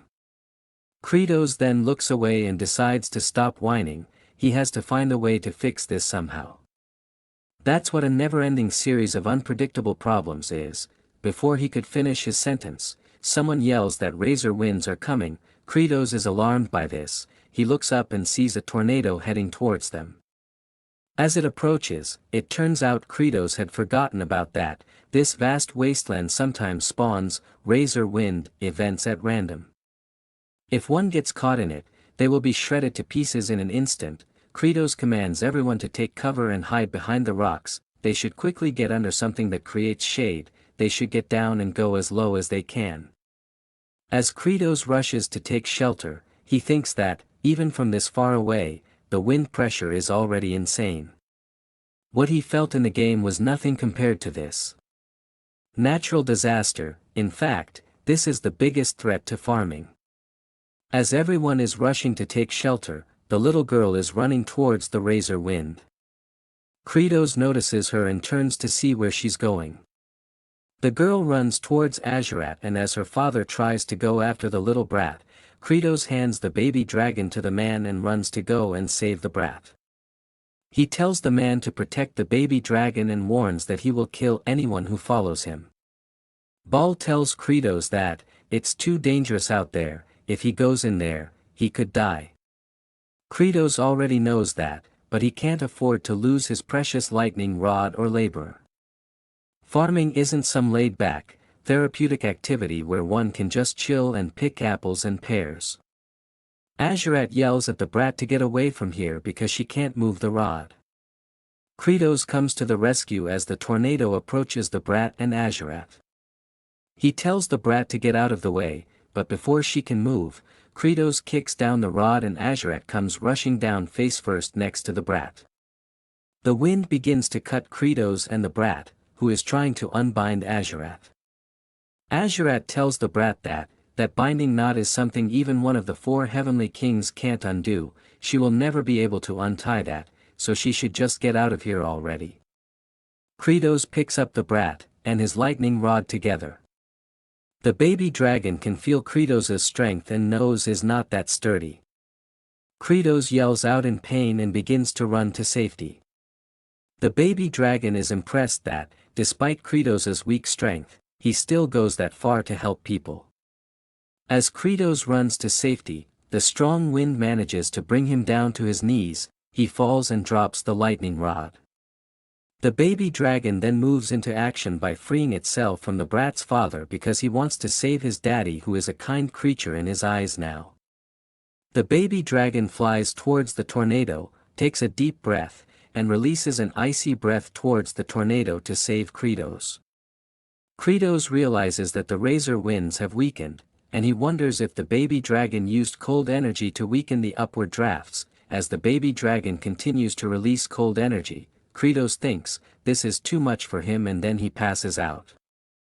Sometime later, as the winds get weaker, Zeph, the brat's father, and Baal go in to rescue Kratos and the rest.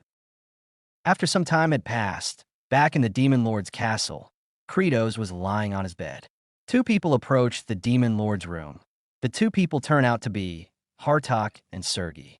Hartok decides that, while the Demon Lord, Kratos, is down right now, he will cut off his head, and then Sergei will take out those idiots, Baal and Azurat.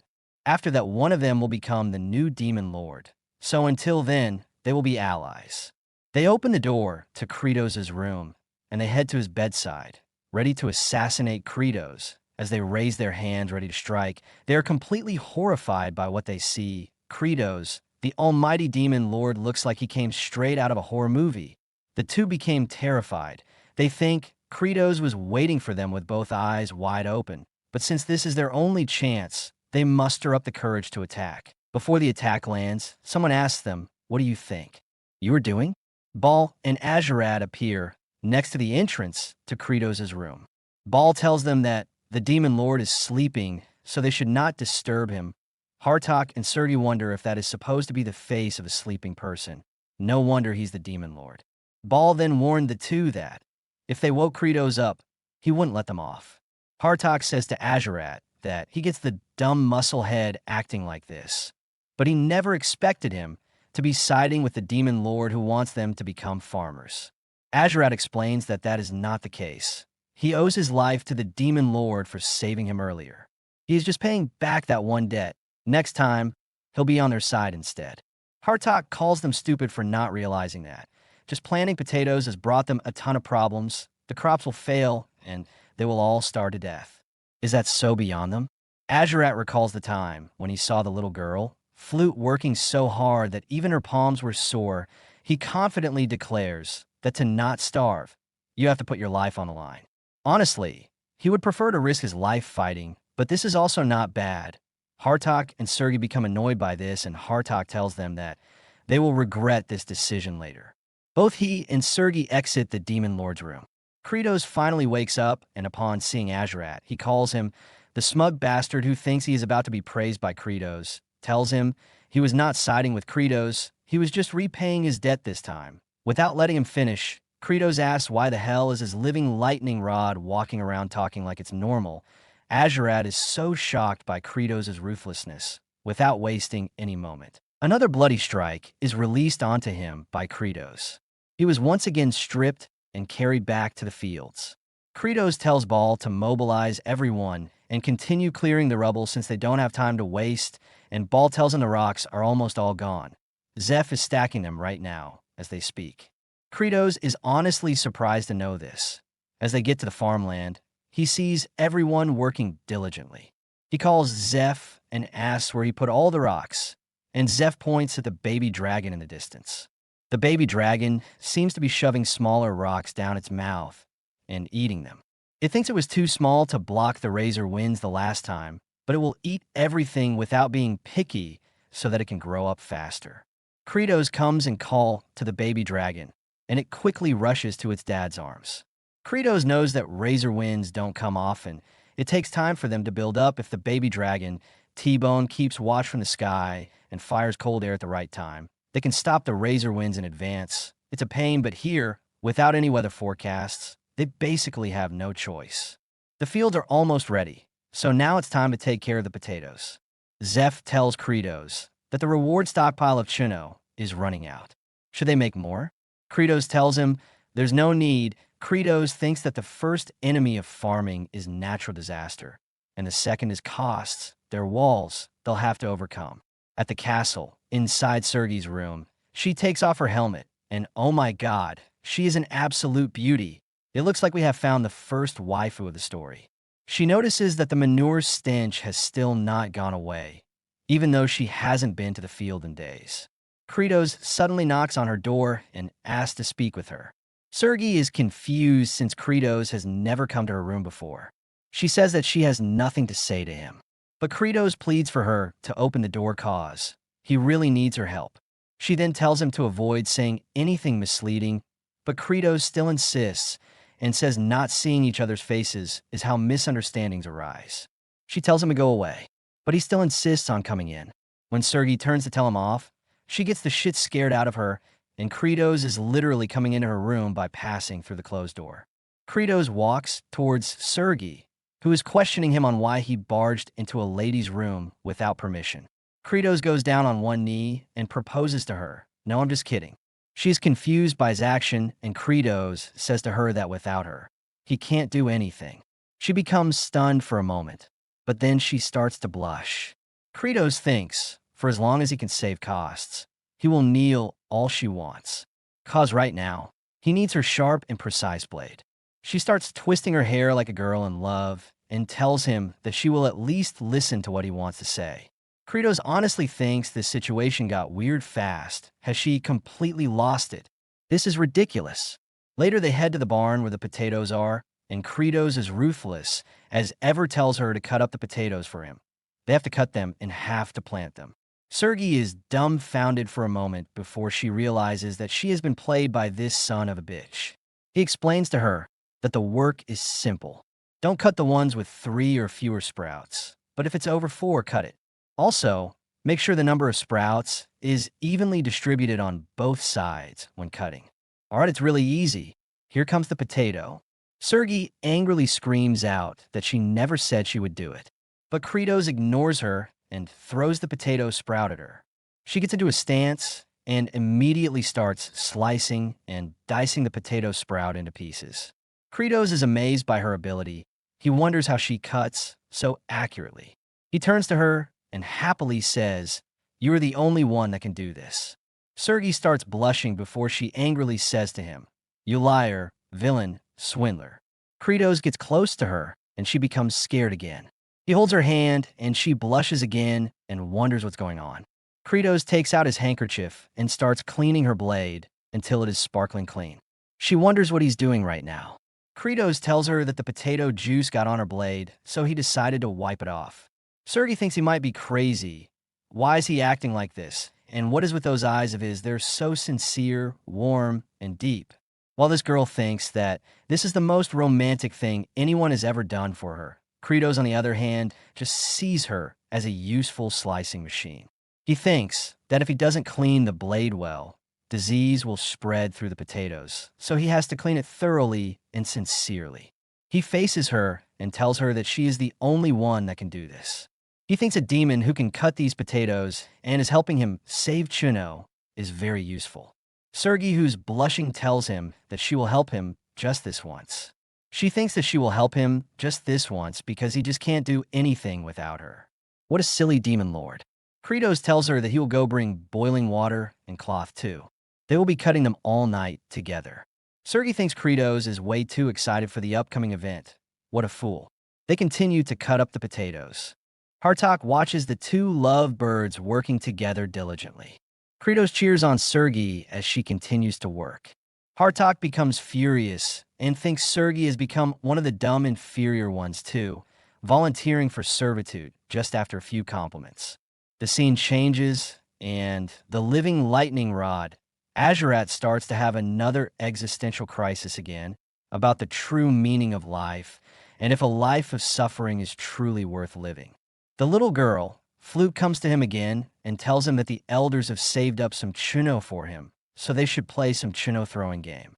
Azurat tries to tell the little brat that he, the great demon general, will not play such a game with a low demon like her, and will eat her alive when he comes down. Before he could finish speaking, the little brat throws food at him. He gets mad at her for not throwing it right into his mouth. He tells her he will kill her if she doesn't throw it well. As the two are having fun, Hartok watches them silently and thinks that Azurat is completely out of commission after being beaten like a fool and is now a total wreck. Hartok gets distracted as Kratos comes to the farm and tells the farmer corps to plant the potatoes in their field. Hartok thinks Ball was dumb from the start, so Hartok had no expectations from him, and everyone's intelligence is below average. The farmers thank Lady Sergei for cutting down the potatoes for them. She shyly tells them to shut up and that she didn't do it for their sake. Hartok thinks that there's something wrong with her She's one of the great demon generals, and she is making that dopey face. He thinks all the demons should be ashamed for crying over potato seeds. He gets angry at all these idiots and vows that Hartok, the intellect of the demon world, will steal the demon lord's throne. Kratos instructs the farmers to keep planting while they listen. The potato sprout will soon grow and poke above the soil, and they will begin thinning the buds. Ball tells him he is good at cutting things up, but Kratos tells him to shut up. He explains each seed potato can have as few as 3 sprouts and as many as 5 sprouts. He then asks a question, which is better, fewer or more sprouts? Everybody yells more is better. He tells them that they are all wrong and that few is better. Hartok, who's standing nearby, thinks they are all pathetic. Why are they studying these kinds of stuff? 2 demons beside him ask each other that isn't more better than a few. He gets angry at them and calls them inferior morons. He tells them that they should think about a little. If there are too many sprouts, they'll steal nutrients from each other, and the potatoes that they will eat will get fewer nutrients. Kratos, who hears him, is shocked, as he got it accurately, and asks Hartok if he has farmed before. Hartok tells him it's just common sense that sprouts and potatoes share nutrients. Isn't that obvious? The stunned Kratos asks, so how many sprouts will be ideal? Hartok reluctantly answers that 2 is the obvious answer. If they think only of nutrient loss, they might assume 1 is ideal, but if that 1 breaks, the root dies as well. Kratos asks Hartok, after the bud thinning there is a lot to do, what does he think that is? Hartok explains that they have created artificially healthy soil, tilted the soil, and improved the compose. That kind of soil will not benefit just the potatoes. Unwanted weeds will grow as well, stealing nutrients, and they would have to uproot that. They could have gotten that with a little thinking.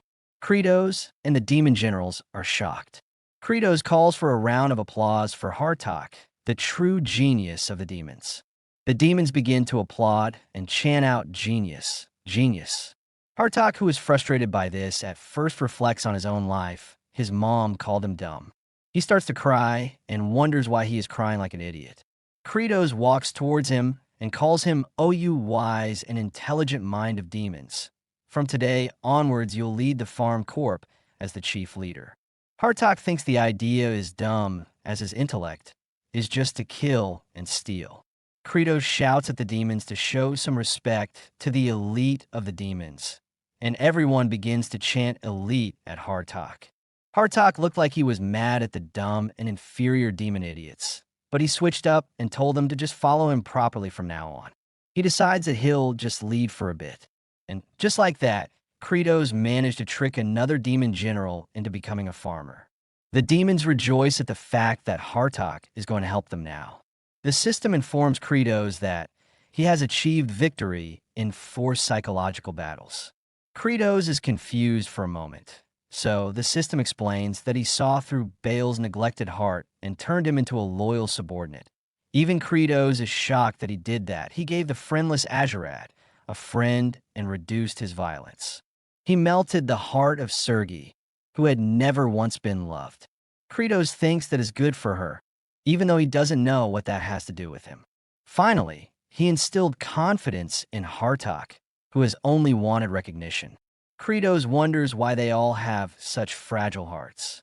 He has earned 200 happy points, and he may now unlock a new skill called the Blood Eye. Kratos thinks this Blood Eye skill was not part of the game, just like the Farmer's Throne. The system explains that the skill has the ability to see a short glimpse of the future of the target. He is observing currently. He can see up to 6 hours ahead. Kratos thinks that the target he is observing could be a living creature or an object.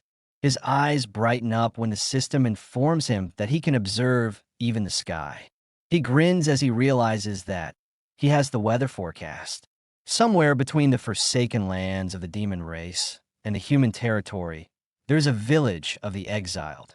We see Lloyd and Javier's clones. Lord Rivage tells Dial that he has fully recovered now, and Dial is relieved to hear that. Rivage thanks Dial for taking good care of him. He wishes to be born with a sturdier body in his next life, and Dial wants to become rich and a noble with money who can boss people around. While looking at the story of the greatest real estate developer, it seems they both got their wishes. Back to the story, Rivage laughs and tells Diol that he guesses it's a dream he won't be able to fulfill even in the next life. He then turns to inform aged Kimchi that they plan on returning to the kingdom now. Does he plan on going with them? Kimchi just says he is honestly not sure. As he mentioned before, he doesn't even remember who he is. He didn't live among the humans either, so he was no family. Even when he first came to this village, the villagers didn't exactly welcome him. He wonders if anyone would accept someone like him. The two look at him silently, and Rivage suggests he wear different clothes. They find a cloth to cover him while they are leaving because they think he still refuses to take off his hideous outfit. Maybe it's a garment he is really attached to, they think. But aged Kimchi knows that the clothes are not normal because even though he wants to take them off, they won't come off. It's like they're a part of his body. Rivage thanks the village chief for their kindness. He knows living in such a place, simply for being descendants of exiles, is too cruel. He promises that when he returns to the king, he will surely tell him about their story. Kimchi thinks that, for a noble who came by royal order to scout near demon territory, he has no unnecessary pride and is respectful and decent. He wonders what kind of person was he. He remembers part of his past, where he ruthlessly slayed demons just because of the call of duty, simply repeating slaughter over and over again. Someone like him, what else can he do besides killing? In the demon realm, the workers are surprised because some of the plants have sprouted. They become excited because of this. Even Ball and Sergi get excited seeing this. Flute ever goes to inform Lord Azurat about this, and he yells at her, as usual. Kratos arrives with the baby dragon and Hartok and tells the workers to move to the next phase, earthing up. He calls the genius chief, Cultivator Hartok, to explain it to them. Hartok quickly explains that earthing up means covering the stem of the sprout slightly with soil. It's to prevent the young potatoes from being exposed to sunlight. If they are exposed to sunlight, they will change color, lose flavor, or even become toxic. You could call this potato darkening. Kratos tells everyone to give Hartok applause. He then looks up to check the weather forecast. He invested 200 happy points into the weather, forecast ability, and Bloody Eyes gets enhanced. The activation condition is to stare without blinking for 20 seconds. As he is staring, he realizes just how exhausting it is and starts crying. The workers just assume he is crying because he's happy the sprouts are growing too.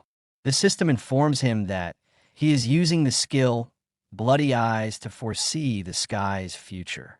Over the next 6 hours, it will mostly be sunny and dry. You might want to bring out the humidifier. Kratos gets happy and tells the baby dragon to rest up since there will be no razor winds today. Zeph calls Kratos to give an urgent report. Apparently a subordinate of the second star master, Planus, has arrived. In the castle, Laploa, a loyal retainer of the second star master Planus, greets the demon lord. The tree fella explains that, right after they received the ceasefire order and the farming message, third star master, Ruster, launched a full assault on them. He said, the demon lord has weakened, so he shall be the new demon lord. Kratos thinks that all these damn demon bastards are all the same. Zeph tells him that if Ruster subjugates the second star master and they join forces, they wouldn't be able to hold them off easily. Kratos knows that while their levels might be lower, there be too many of them. Then they must go before the second star master fully falls and defeat the other star master quickly. But they can't leave the farming work abandoned for too long. The region under attack by the third star master is the bottomless abyss of the dead, also known as the Swamp of Decay. Compared to the game map, it's about 10 times bigger in reality and ridiculously far.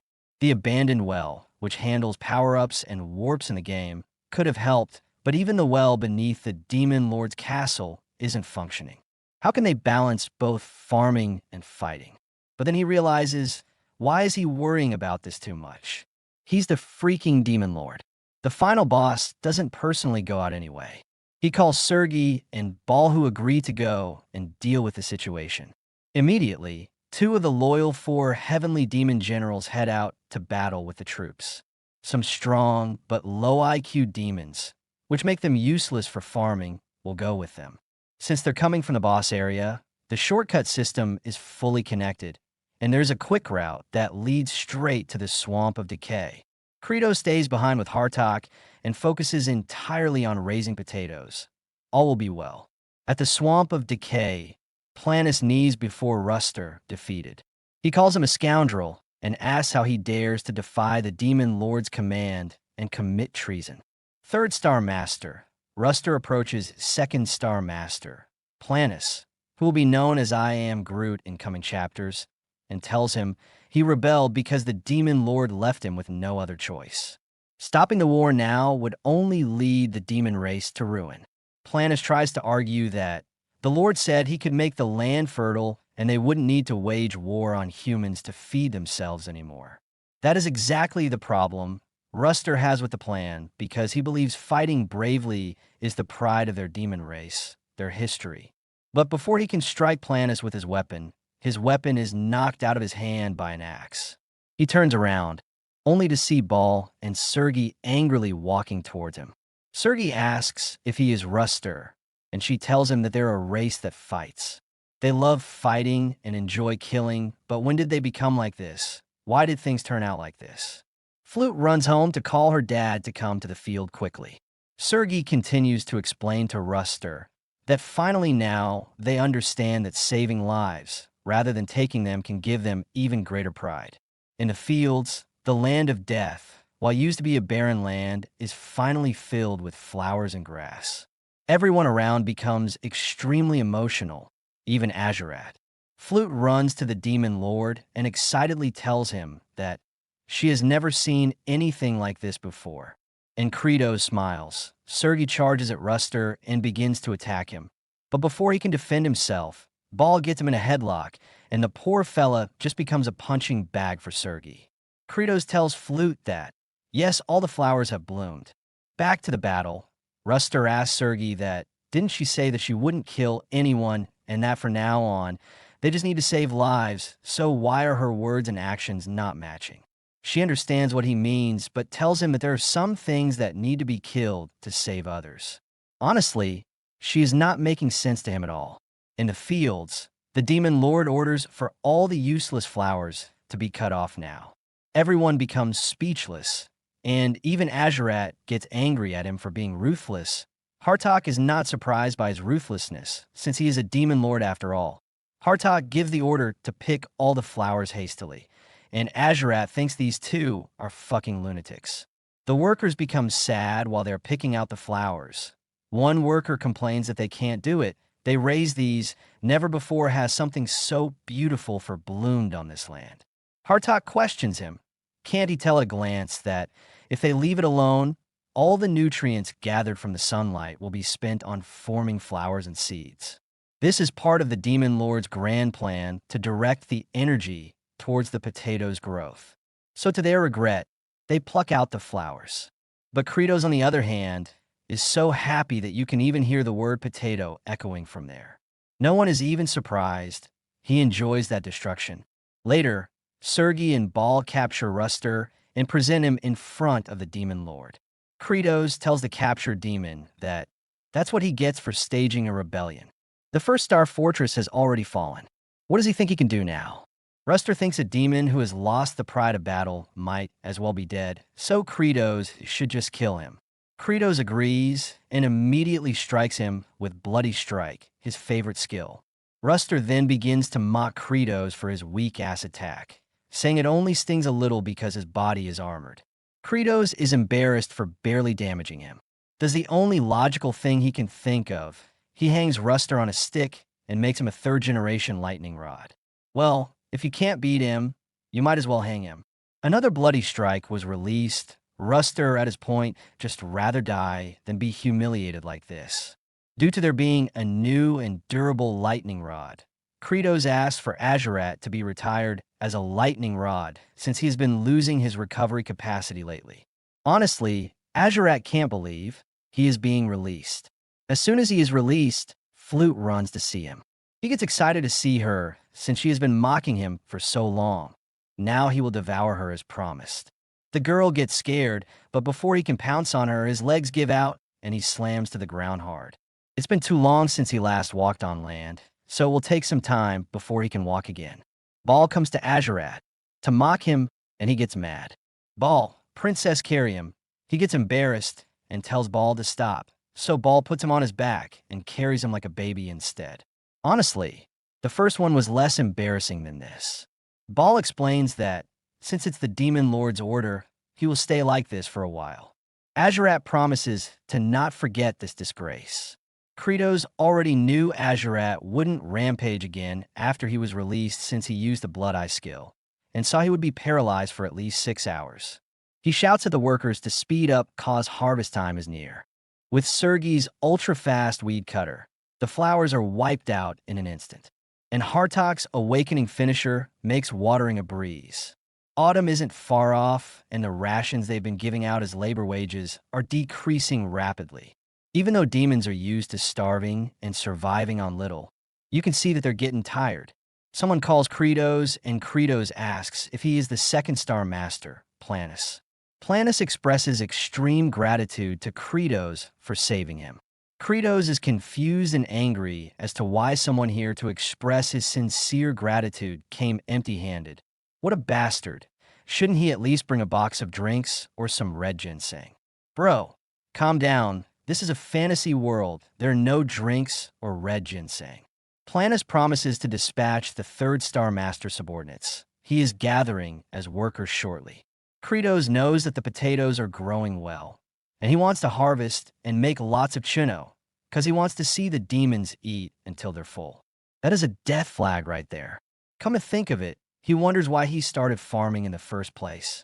Planus asks to be excused so he can gather troops for Kratos. Kratos agrees and lets him go. Planus in the game was one of the weakest and least developed bosses. He worshipped power as truth and showed intense loyalty to Kratos. Kratos wonders if he can help with the farming since he's a plant. Bro, letting this bastard out of your sight could cost you. Planus notices that the soil is so fertile. It's filled with nutrients he has never once felt in the swamp of decay. Back when he was just a sapling, there was never any nutrition in the soil he grew in. But in this land, on the land cultivated by Demon Lord Kratos, he sticks to the land and penetrates the soil with his roots. He goes in deeper, cause he can become stronger if he absorbs the nutrients in the soil. He can finally become the Demon Lord. I knew this I am Groot lookalike was bad news. In the morning, Kratos conducting a demon morning exercise. I fail to see what exercising like this has to do with farming. Even the baby dragon is doing this exercise. But since these demons are not used to exercises like this, they were a mess at first, but now they're moving precisely according to his commands, and as expected of demons' physical potential, they catch on quick. Even when he is giving a surprise signal like rolling left and rolling right, they quickly do it. For tough farm work, basic stamina is essential, which is why exercises are necessary. Ball suddenly runs to Kratos to report some bad news. Apparently, all the potato leaves have turned yellow. Kratos is shocked to hear this. On the farm, the potato leaves seem to be withering away. Zeph knew farming on this land was impossible after all. Sergei becomes sad and Hartok wonders what happened, cause there was enough wind and water. He wonders if he had hoped this would work. Kratos comes, and Zeph asks him what the heck is happening. Kratos ignores him and goes to uproot the plant, only to see that it has bare potatoes. Hartok at this point is confused.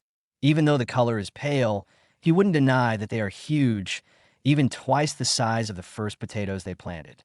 Kratos wonders if the potatoes have truly awakened. They've absorbed all the nutrients from the leaves as they grew, all to become bigger and tastier. He congratulates everyone on their hard work. They should be proud for raising these. Hartok, Sergei, Zeph, Ball, and even Azurat get emotional. In the castle, Kratos is lying on his bed, recalling his previous life again. He raised some tomatoes, and his grandmother praised him for how nice the tomatoes were growing. He also recalls that night, when she was taken away in the ambulance, and he cried seeing her like that. In the present, he knows it is all pointless. A thoroughly calculating person like himself doesn't feel stuff like that anymore. Soon they'll have plenty of potatoes to eat. But they can't let their guard down. If they cling only to potatoes, they could all starve to death in an instant if a potato blight hits like the Irish Great Famine. Potatoes can solve the immediate food issue, but they need to quickly secure other crop seeds. Suddenly, Credos feels the building trampling violently, and he wonders if it's a faulty construction. The ground begins to crumble before he can do anything. A huge root destroys the place. Although Credos is safe, he is extremely angry at what is happening. In the fields, Flute notices that the leaves are withering away into the winds. She remembers the demon lord saying that when potatoes grow, their leaves naturally die off. But even the little girl can see that something isn't right. There is something definitely wrong. She starts to cry for their potatoes, and she runs to go get the adults only to witness the castle being under attack. Credos gets captured by low-budget I Am Groot, who laughs and calls Credos a cockroach. I Am Groot thanks Credos for the fertile land and nutrients he created. Because of it, he was able to get stronger. Credos is shocked when he finally realizes that I Am Groot has sucked out all the essence from the land, leaving none for the potatoes. He gets furious at I Am Groot for messing with their food. I Am Groot knows Credos is angry, but now, what can a cockroach like him do? He slams Credos to the ground, making him cough out blood. Hartok tells all the demons to escape there because of the destruction I Am Groot is causing. The muscle head, Ball, refuses to escape. Instead, he wants to go and save Credos. The other two generals try to stop him since they believe the demon lord will not be taken down.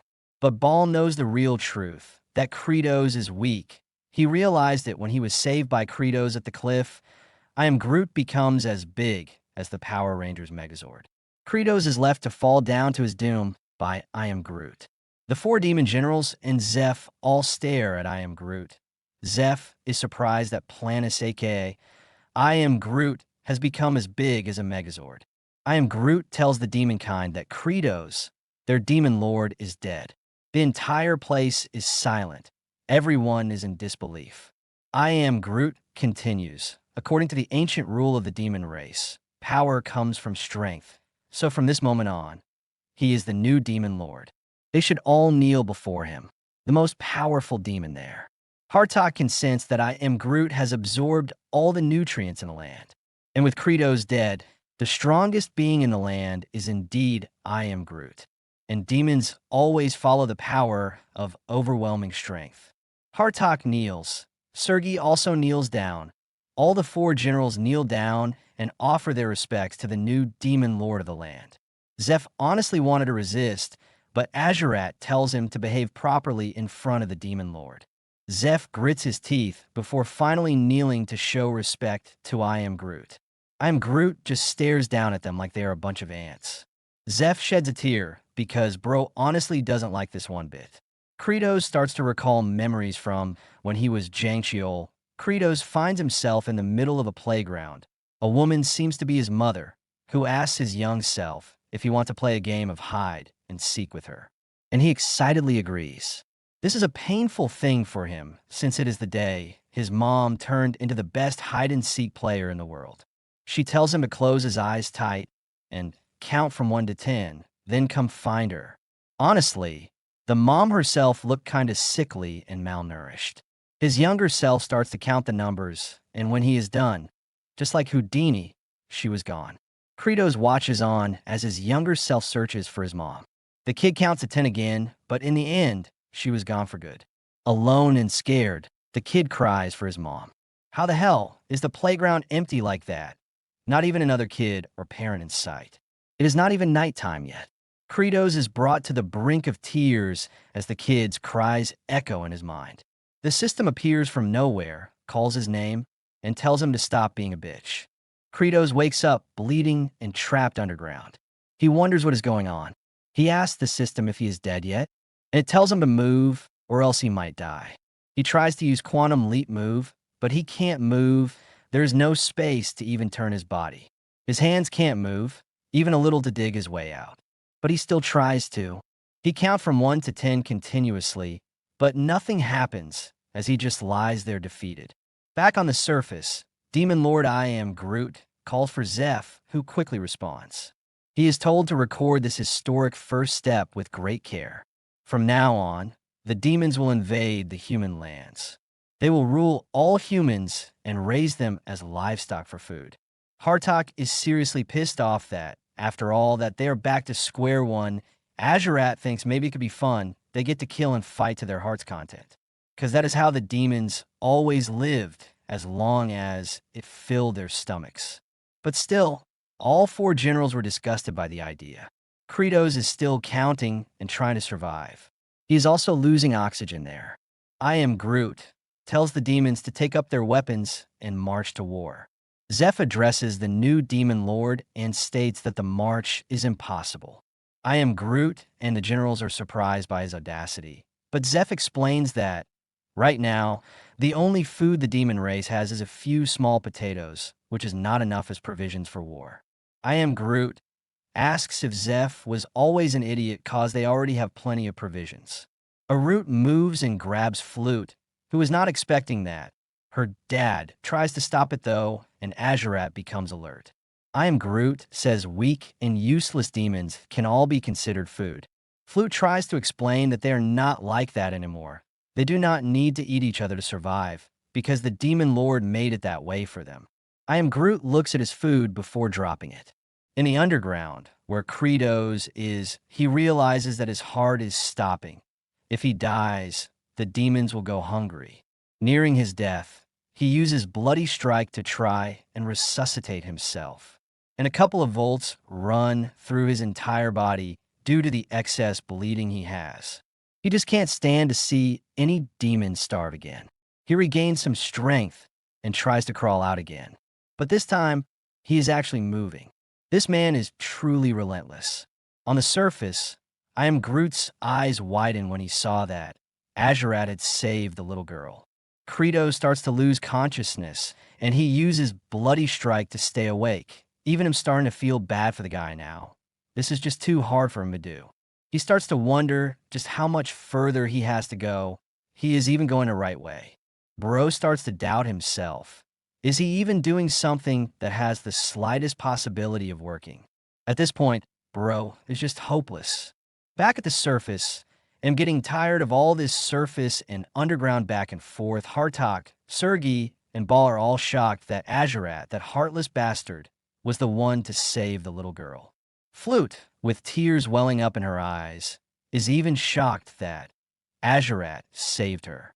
I am Groot is furious at Azurat for his actions. The fool finally realizes what he has done and starts to panic. Turns out he had acted without thinking earlier. He starts to explain to I am Groot that the little girl was his personal food supply and pretends to munch on the girl. He has been eyeing this little girl for a while and was just saving her to eat while she's still fresh. But his lie was quickly seen through by the demon lord, and he whips Azurat with one of his roots, knocking him past Zeph and the other generals. KO, he is knocked out instantly. All this makes everyone nervous. I am Groot declares one more time for everyone to prepare for war. But Zeph finally grows 2 pairs of nice balls and tells I am Groot to go fuck himself cause there is no valid reason for war right now. I am Groot gets furious and tries to stab Zeph for his rebellion, and Axe comes out of nowhere to stop I am Groot, and guess who? It is none other than Ball, who comes to the rescue. I am Groot is surprised another general rebelled against him. Ball shouts out to the demon lord that Kratos, the previous demon lord, has already assigned Zeph a job to do. If he dies, who is going to count the potato harvest? I am Groot asks if Ball is trying to start a rebellion. Hartok refutes that idea. He and everyone there thinks farming is better than an invasion since it is a more reasonable plan to follow. Sergei then asks a question that Kratos proposed a path where no one had to die. So why must they go to war when there is another way? I am Groot finally loses it, cause he doesn't get why they are all refusing to obey when he has the authority as the demon lord. He is authority itself, and these damn vermin are disobeying him. Hartok takes a fighting stance and tells I am Groot that authority must be justified. Everyone gets ready to take on I am Groot together. Their true demon lord is Kratos. I am Groot will surely pay for the potato field he destroyed. I am Groot gets into action and attacks everyone, but Hartok rebels his strikes with and missed barrier skill, saving everyone. Ball throws Sergei up towards I Am Groot, and she chops up his roots like some vegetables. She heads straight for him, ready to take out his eyes first. But she is swatted away like a fly. Ball gets squeezed like an orange, and Hartok is crushed like a bug. And just like that, the four generals are taken out of the picture. I Am Groot is enraged that they dare to challenge him, Demon Lord. It's over for them. He is going to kill everyone and their mama. He will make them learn through death that he is far greater than that wretched Kratos, the pathetic coward who died without even putting up any resistance. Honestly, what was so great about him? He continues to smash them and asks what makes Kratos so special. As I Am Groot is going for Zeph and the little girl, someone asks him in a dismissive tone why his self-esteem is so low. A punch lands on the root, and yes, you guessed it, our Demon Lord, Kratos, appears to save Zeph and the entire series. His punch is so powerful that it rips the root apart. I Am Groot, Zeph, and the little girl are shocked to see Kratos alive. The system appears to inform him that he has gained a new skill on the brink of death, concentrated nutrition, which has been activated. 10 minutes ago, while he was on the brink of death, he recalled his past life again, when he was with his grandmother, and he was telling her that living is too hard. Why do we have to keep living if it's too hard? I can answer that question. It's cause we don't want to die. You only live once after all. His grandmother looks at him and takes out a seed. She explains to him that every living thing is a seed. Even if it's hard, they have to dig into the soil and sprout. When that sprout appears, it encourages other seeds, and then sprouts begin to emerge all over the place. Then one day, everything will be green. Okay, that is a way better answer than mine. He shouted at her to not say those cheesy things. He thinks he is a rotten seed because his father died just from working all the time, and his mother abandoned him. He vows to succeed all by himself. But sometime later, the old woman was near death's door, and her last words to him were, "We are all seeds." He is encouraged by this memory, and he uses his spell, Bloody Strike Again, to stay alive underground. The system pops up and informs him that he has endured the pain of death and rebirth, and his will and spirit, which have overcome his limits, have unlocked a new system, the Mana Seed system. He knows his system wasn't part of the game as played, but the system informs him that, as a reward for 3 successful resurrections, his Mana Seeds start at level 3. The Mana Seed amplifies all of his stats by a certain multiplier. Mana Seed level 3, amplification rate 1.3 times. He is surprised that all stats increase by 30%, and he can finally get out of this. Mana Seed system's option skill, Concentrated Nutrition, can be activated and concentrates all stats into one. It can be used once a day for 10 minutes. Kratos' eyes widen as he sees that his stats pop up, and he activates the Mana Seed with a flash of light. The Mana Seed activates successfully and increases all his stats from 30% to 39%. He follows that up by activating Concentrated Nutrition into Physical Strength. All the stats start to decrease, with physical strength increasing until stamina is 10%, mental strength is 10%, dexterity is 10%, magic power is 10%, and physical strength is 155%. With his newfound strength, he begins to tunnel his way up to the surface until he finally cracks the surface and pops up from the ground, and that is how he is standing here now. I Am Groot is surprised he even managed to survive the underground. Kratos mocks him for asking such an obvious question. Of course he did. He is standing in front of him now, isn't he? The demons are also shocked to see their favorite demon lord, Kratos. They begin to cheer for his return. The baby dragon happily flies over to give Kratos a hug. Hartok is happy for his return, but they worry that right now, I Am Groot is too powerful and strong for Kratos to handle. I Am Groot declares that, since Kratos has come back from the dead, he can return and take his subordinates with him this time. Kratos chuckles and says, I Am Groot won't be able to kill even a single one of them, cause no matter how overwhelming his size is, he still moves in a fixed game-like pattern. If Kratos just thinks of his attacks as larger versions of what he saw in the game, he can dodge them all. and the farmer corps that trained with him using crazy physical routines are no different. He calls for everyone to get behind him and group up to begin their morning drills. When I Am Groot is about to strike them, they jump left and strike a pose. Another attack, and they jump right. They get down on it to dodge an overhead swing and cock and roll left to dodge several attacks. They move back and jump to escape again. I Am Groot starts to get frustrated that his attacks are not landing. Kratos knows that I Am Groot has a long recovery delay after the next attack. He commands everyone to turn and taunt the big tree. I Am Groot clearly doesn't like that, and so he starts going berserk, which excites Kratos, cause he was expecting this. He decides to finish him and sends a baby dragon to go and release frost breath all over I Am Groot's body. Kratos explains that hitting I Am Groot's huge body 100 times won't do anything, but he's still a plan in the end. If they freeze his body at extremely low temperature, his volume will expand and his tissues will rupture.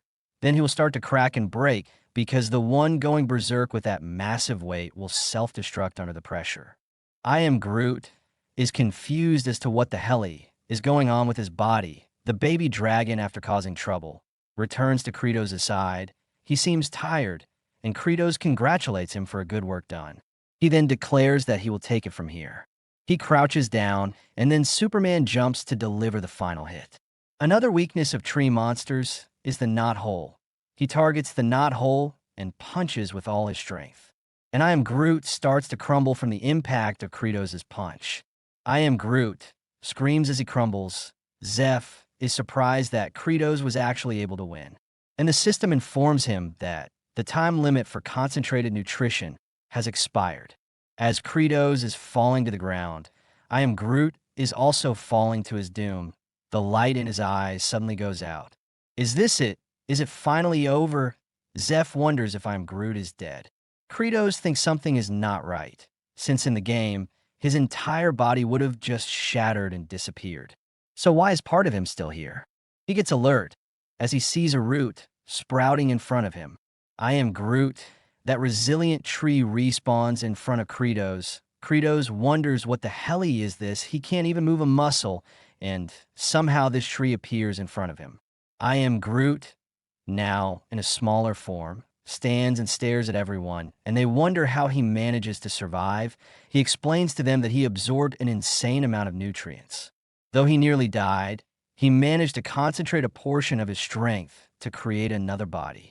He is a seed that fell into a toxic swamp. He sprouted from a cursed ground. He approaches Kratos, who can't move, and tells him that, now that he's inherited the Demon Lord's power, his mission is clear. It is to flood the world with poison. I Am Groot raises his hand to kill Kratos. Kratos starts recalling his grandmother's words that they are seeds, and while recalling the words, Ball once again attacks I Am Groot's neck with his axe and manages to hit it. But it was not enough, and he gets backhand slapped away. Kratos continues. The other seed, Sergi, with her several hands, strikes the other side of I Am Groot's neck, but also fails to kill him and gets hit away too. Kratos continues. There's seeds that are watching. It's Hartok's turn, and he hits the back of I Am Groot's neck. He is grabbed and slammed to the ground. Kratos continues, and their strength is rising. I Am Groot's neck is dangling from receiving a lot of attacks, and Azurat is standing behind him to deliver the final blow. He shouts for a bountiful harvest and slices I Am Groot's head off cleanly. Kratos looks at I Am Groot's body, and his body starts disintegrating into green energy that scatters into the wind. The Megazord body also disintegrates, and the whole atmosphere is filled with little green glowing energy.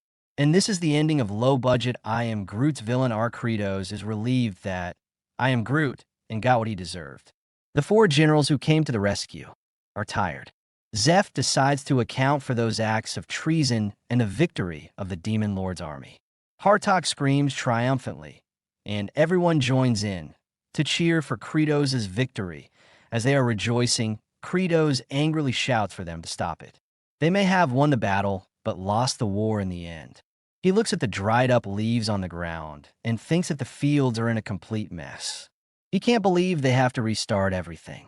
They'll all have to starve again, Looking all dejected, he thinks, how can he ask them to farm again after all the mess? Honestly, he can't do something that cruel. Everyone becomes sad seeing Kratos like that. As Kratos kneels there feeling sorry for himself, one of the green, glowing energy floats around in the air, slowly lands on top of a leaf in front of Kratos, and gets absorbed by the leaf, which starts to regenerate immediately. Zeph remembers back in the days when he was a young, weak demon, locked in a cage with others to be used as food. Someone explains to the others that he heard from one of their caretakers just now that apparently the demon lord changed a few days ago. Another shuts up the other, cause no matter who the demon lord is, they're just livestock demons meant to be eaten anyway.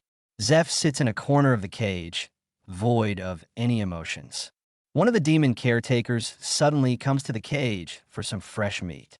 He opens the gate and enters with his big knife. The livestock run for their lives. The demon, after entering, notices the weak Zeph just squatting there. He didn't run because he honestly didn't care enough to run for his life.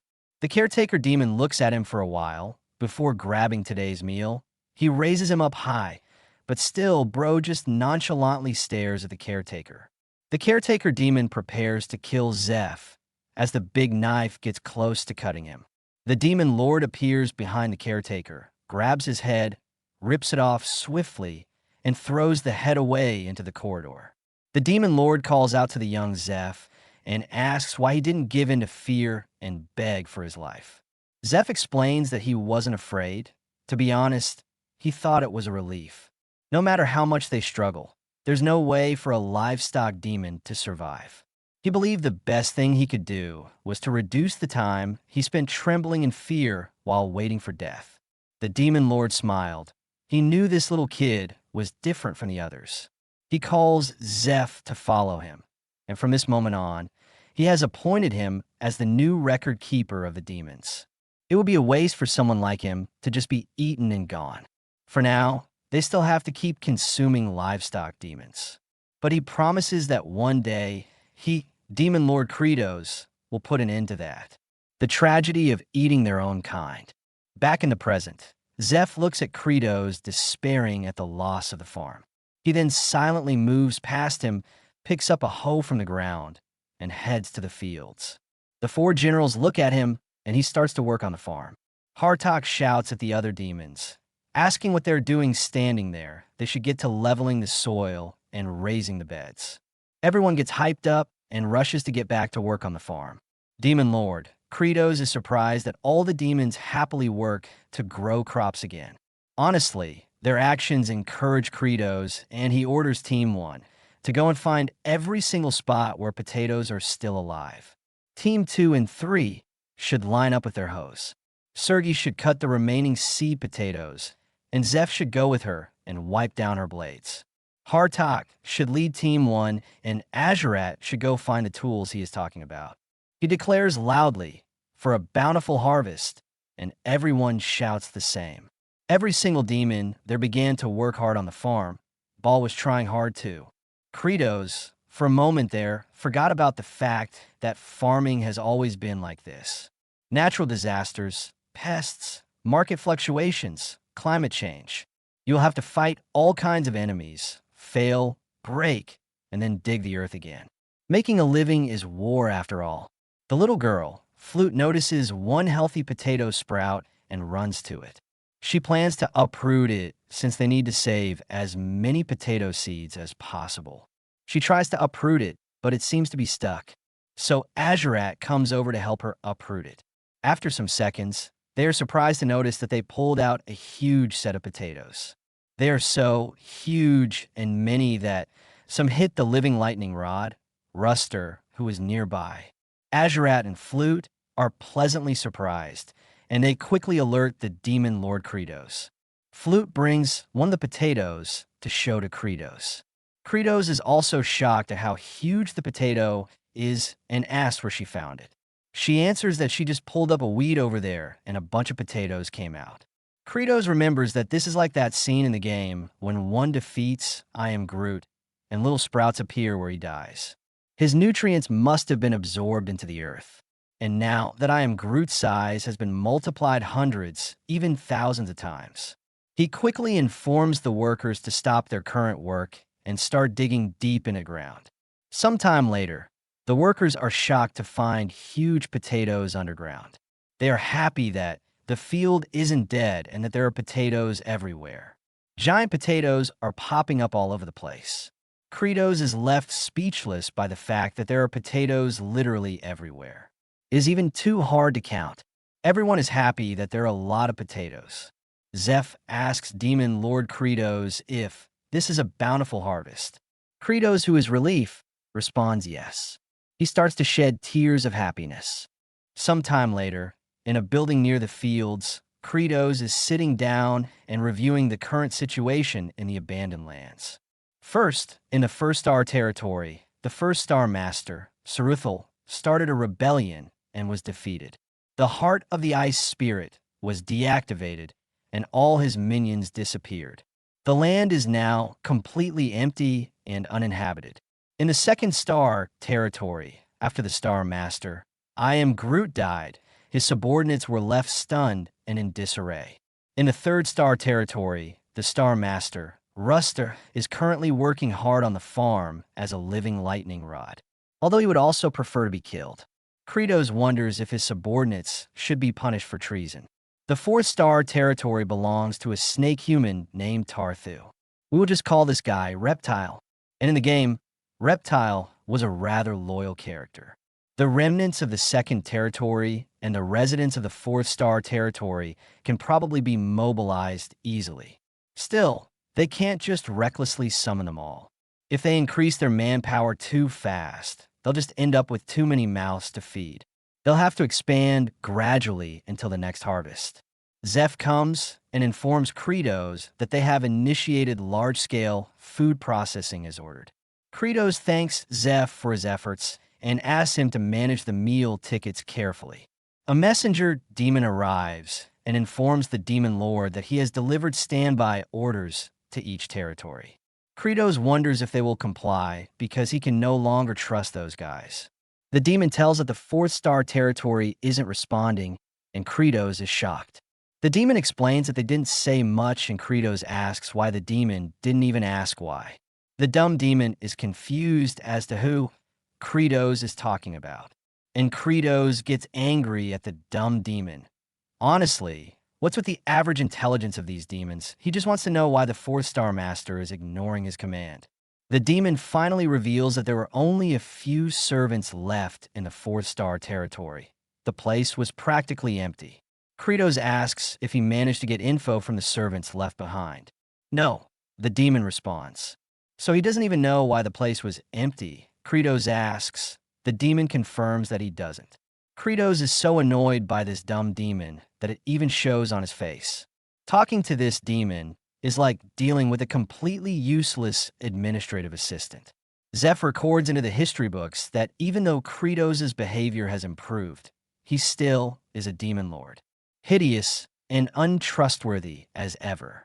Even if 10,000 years pass, there'll never be a face uglier than Lord Kratos. Well, Zeph, you have never met Lloyd Frontera. Kratos asks Zeph, what if there's another uglier face? Should he just beat him up?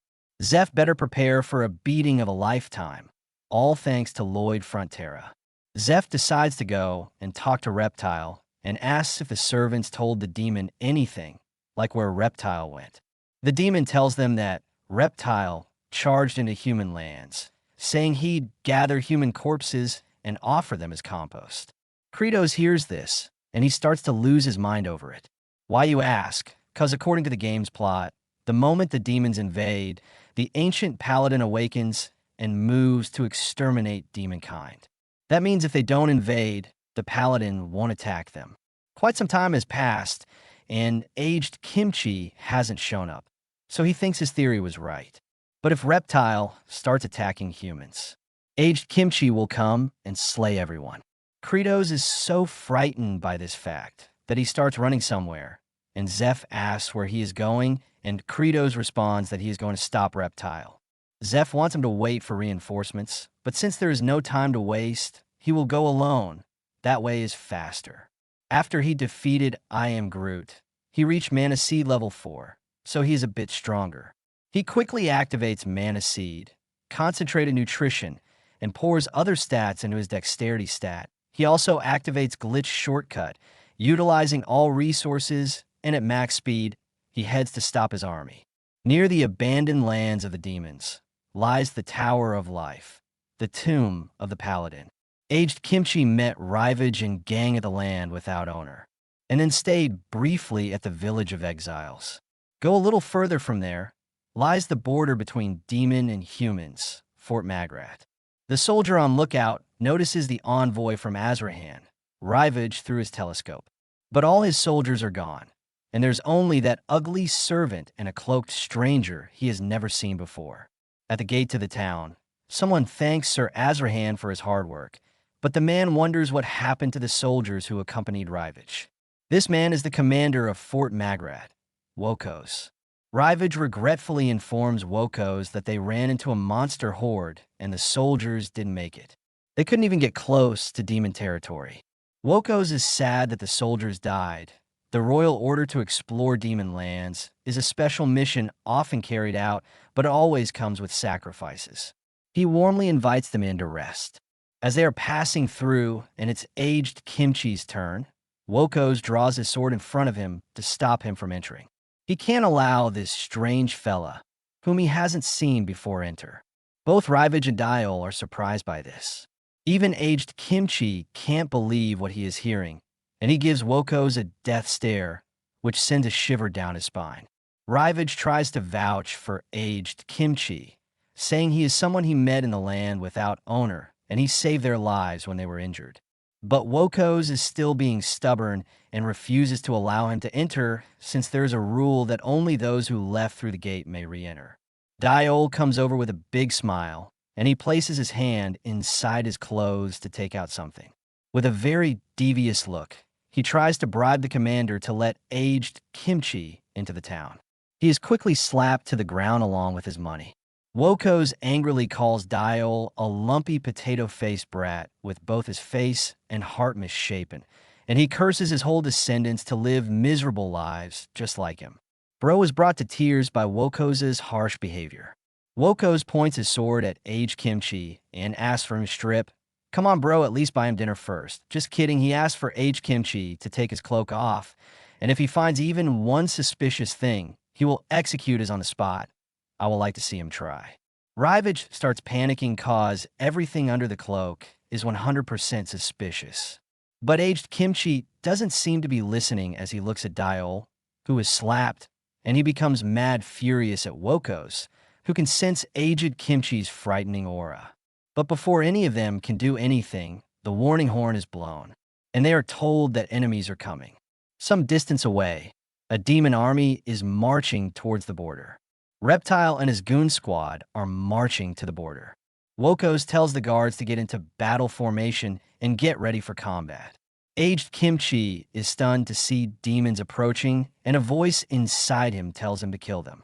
His avatar persona seems to be activating, as if he is being controlled.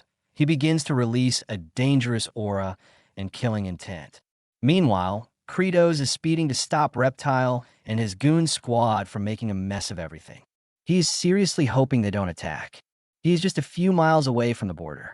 If those fools attack, all demons are finished. The Snake Tribe charges the gates of Fort Magrat with a big-ass wooden stake, while the guards on the wall of Fort Magrat shoot arrows at them.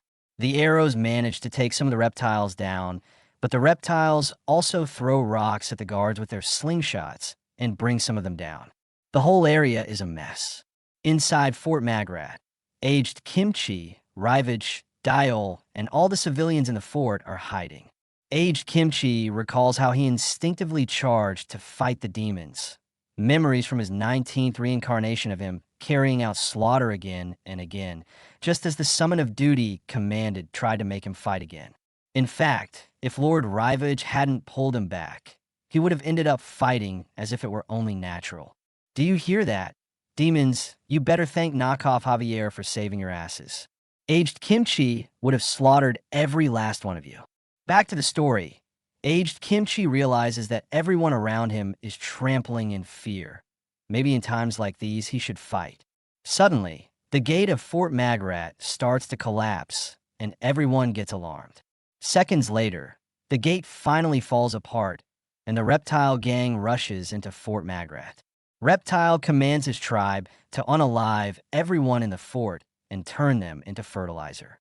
Wait, is that even possible? Let me know in the comments. Commander Woko's commands that the rear bridge be cut off.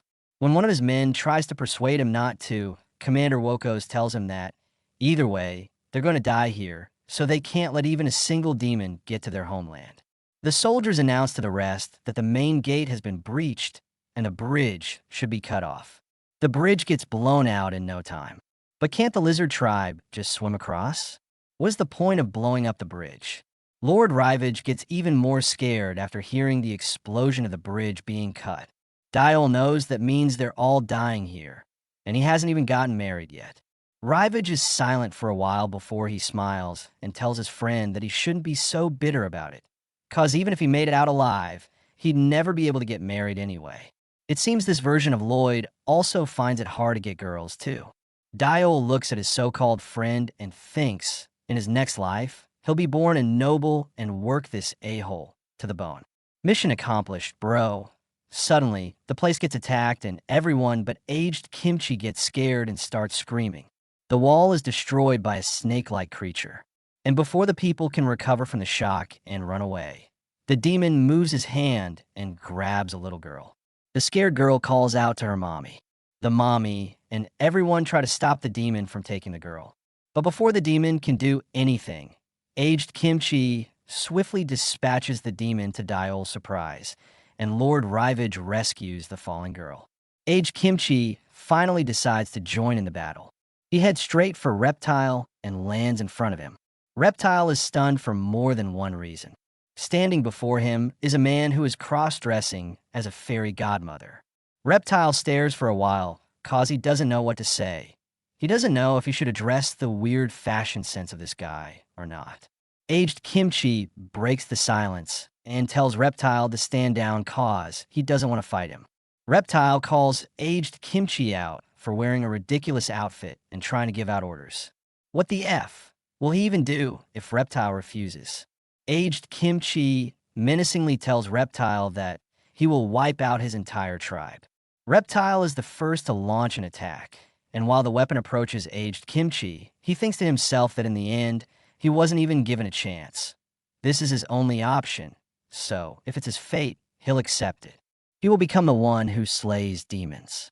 Out of nowhere, Reptile is disarmed by the final boss, Demon Lord Credos, with a pretty nasty kick. Aged Kimchi is speechless. What the helly, Reptile was kicked a few meters away by Credos, who seems to be out of breath from running all the way here. But he manages to look up and sees aged Kimchi just staring at him. Bro starts to freak out. Out of all places, he met him here. Reptile gets back up, and before he can reveal Credos' identity as the Demon Lord, Credos stomps him in the face to silence him. Is this guy trying to get the final boss slain this early in the game? Credos continues to stomp the disobedient Reptile for invading the humans. He doesn't even give him a chance to explain. Credos stops momentarily, looks at aged Kimchi as if he is mentally asking him if it is enough. Then he returns to stomping Reptile. All Credos wanted was for them to live peacefully, doing farming, and to live like no one knew they existed. He never asked Reptile to do any of this. He angrily tells Reptile that he doesn't even have to fight. All he had to do was to just eat and live, so why is he being so selfish? Mentally, Credos hopes these actions will convince aged Kimchi to let this slide and not go after the rest of the demons that he cares about. Aged Kimchi finally speaks. He tells Credos that he knows him. Credos stops and turns to look at aged Kimchi. Aged Kimchi asks, "He is the Demon Lord, Credos, isn't he?" Credos starts to get scared that he starts to lose all color after realizing that he might be the first to kick the bucket here today. The demons nearby stop fighting after hearing that the Demon Lord himself has arrived. They see Credos and aged Kimchi talking, but luckily, they are far enough that they can't hear what they're talking about. Meanwhile, Credos, who is clearly trembling in fear, tries to deny what aged Kimchi is saying. He asks if Credos is the name of a computer operating system. But aged Kimchi is no fool. He didn't ask because he was clueless. It was a final confirmation. So bro better stop playing dumb. Credos knows he has already figured it out and is absolutely sure. If he keeps spacing out, he's 100% getting hit first. So right now the best thing he can do is he quickly charges towards aged Kimchi. He places his hands on the ground. Aged Kimchi also seems ready for anything. Credos then stabs his horns into the ground, to the shock of all the people around, both demons and humans. Wait, aren't these guys supposed to be fighting to the death? Credos stands upside down in front of aged Kimchi. Aged Kimchi just stares at his butt for a while, and he even starts to get confused. The demons around notice this, and they quickly assume it's the demon lord's new threatening pose meant to confuse his enemy. Aged Kimchi asking Credos, what's the big idea here? What is he trying to do? Credos tells aged Kimchi that he is doing a grand bow. It's a gesture that expresses the utmost gratitude or apology, and that he, Demon Lord Credos, truly and sincerely has no intentions of invading a human world. That snake of a subordinate marched out on his own, and he came rushing here to stop him. Aged Kimchi tells Credos that he doesn't expect him to believe a demon's words, does he? The almighty demon, Lord Credos, pleads for aged Kimchi to believe him. He'll apologize 100 times, until these horns of his were down. But to the nearby demons around, the demon lord is using a threatening bull-like stance to tear up the ground, as expected of the demon lord. Seriously, the level of glazing that Credos gets from the demons should be a crime. Even when he is begging for his life, it is considered evil. As Credos is begging for his life, he thinks he must look pitiful and disgraceful. But if he doesn't do this, all the demons will die. So, as a responsible leader for the sake of his people, he'll gladly endure any humiliation. He recalls something like this from his past life, where a man who I think is his father bows down to beg another man. The man mocks his dad for begging on his knees, and he even threatens to mess up their Yelp ratings. His dad promises that the mistake will not happen again, so he should please forgive them just this once. He recalls how sad he was that day, but currently, he is in the same position. He begs aged Kimchi continuously. Aged Kimchi thinks it's useless for Demon Lord Credos. He exists to kill him. He raises his magic wand, as if he wants to grant a wish. He plans to unalive Credos right now, and then the rest of the demons will follow. Aged Kimchi, you ruthless son of... I wouldn't say the word because I'm trying to be clean on YouTube.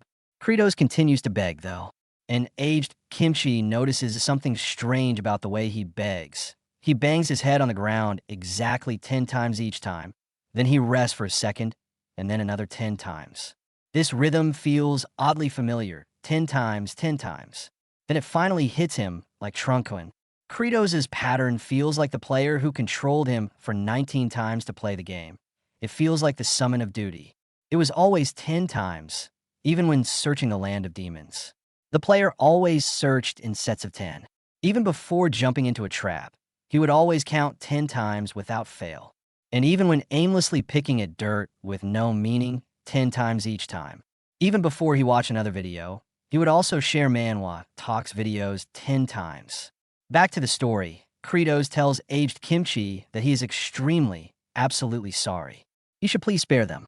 Well, that is something you never thought you would hear a demon lord say. Even aged Kimchi noticed that his speech pattern was uncharacteristic of a demon lord.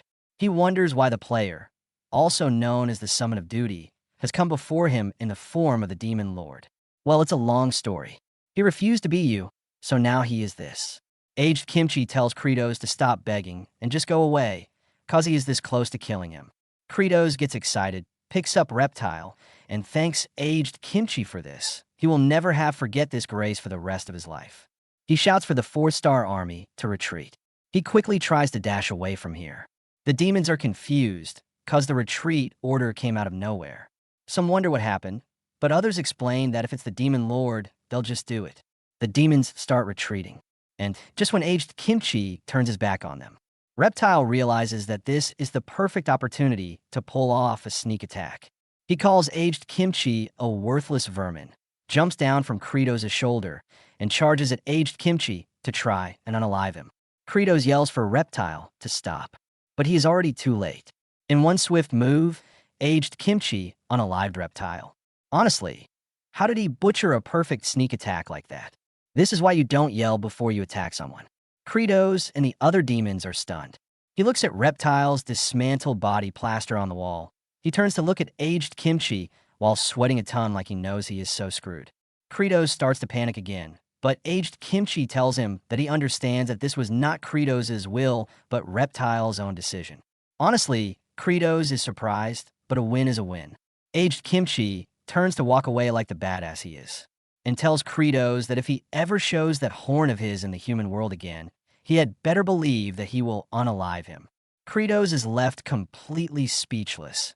It wouldn't be a surprise if he wet himself at this moment. After the demons left Fort Magrat, the citizens came out of hiding, and Lord Rivage and Dial asked aged Kimchi what had happened to him. They were worried when he suddenly disappeared. Turns out, Bro was so fast that they didn't see him take out the demon to save the little girl. Aged Kimchi explains that there was a fight, so he went to fight.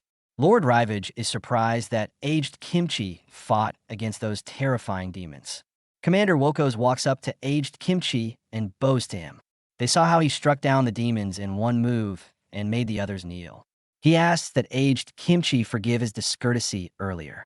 Lord Rivage is surprised again. He knew aged Kimchi was strong, but this was unexpected. Commander Wokos shouts aged Kimchi's praises, and the rest of the guards join in. Aged Kimchi is kinda relieved. This is his 20th life. Finally, he has escaped the cycle of repeated slaughter. He smiles and thinks. In this life, he chooses the path of sparing others. I am sorry, correct me if I'm wrong, but didn't he slay 2 demons? While facing the guards, his strange outfit shows, and the guards are left speechless. I'm guessing they're all trying to process what they are seeing. Sometime later, in the abandoned lands, 4-star region, Stormy Wasteland, Demon Lord Kratos is exhausted, but he is glad they finally arrived. Dragging along a huge group takes forever. He shouts at the demons to go back to the castle or home or whatever and stay put. If they invade the human realm one more time, he'll unalive them all. The demons try to explain that they only did it because Reptile gave them the order to. Kratos doesn't want to hear any excuses. They should go home now. He decides to head back to the Demon Lord's castle. He is following the game's direction path, so there's no place to use glitches or shortcuts, and it's taking even longer. He needs to hurry and oversee the huge potato crops. He notices an abandoned well and thinks that if only that thing still worked, travel wouldn't be such a pain. It's the system that handles power-ups and warps. He checked a bunch of them just in case, but not one worked. He leans on the well and hopes he could warp, but it doesn't work because he's not a paladin. Suddenly, the well starts to glow, and the system informs him that, due to his encounter with a paladin, a new game system has been unlocked, and warp via abandoned wells is unlocked. It seems meeting aged Kimchi and almost wetting himself worked in his favor. The abandoned well starts to suck Kratos into it, and starts the warping process. The system informs him that all the wells he visited since he came to this world have now been activated. So where would he like to go? He wonders if the underground well of the Demon Lord's castle is still intact, and the system confirms his thoughts. So he decides to go there. The system begins to warp him to the underground of the Demon Lord's castle. At the destroyed Demon Lord's castle, Azurat and Flute are searching through the rubble for some functional farming tools. Suddenly, something starts to glow in the rubble in front of Flute to her amazement. But Demon Lord Kratos pops out of the ground with one of his scary faces that will surely give the little girl nightmares for years to come. Kratos' appearance was so terrifying that the little girl lost consciousness and fainted on the spot. Azurat gets alarmed by this, but Kratos is not done yet. Oh no, they don't call him a ruthless demon lord for nothing. He begins to puke rainbow on the unconscious little girl. But luckily, Azurat is there to save his only friend from this traumatizing experience. This little girl would have been scarred for life. Shout out to Azurat. The ruthless demon Lord Kratos is not concerned at all by what he has done. He feels like his stomach is turning inside out, and he wonders why he couldn't just transport gently like in the game. Flute runs over to check on the fallen Azurat. Kratos thinks that being able to come this far with just one bout of puking is a bargain. But now, it's time to get started with the mass production of huge potatoes. In the background, Flute seems to be mourning Azurat. Later, in the barn, Kratos tells Zeph that no matter how many times he sees it, it's just incredible. Zeph reports that the fog cleansing by Hartok has been completed. Kratos silently stares at the huge potatoes for a while. He picks one up and feels something is out of place. After looking at it a while longer, he finally notices that it is missing something. As he searches the rest, he finds out that not even one has it.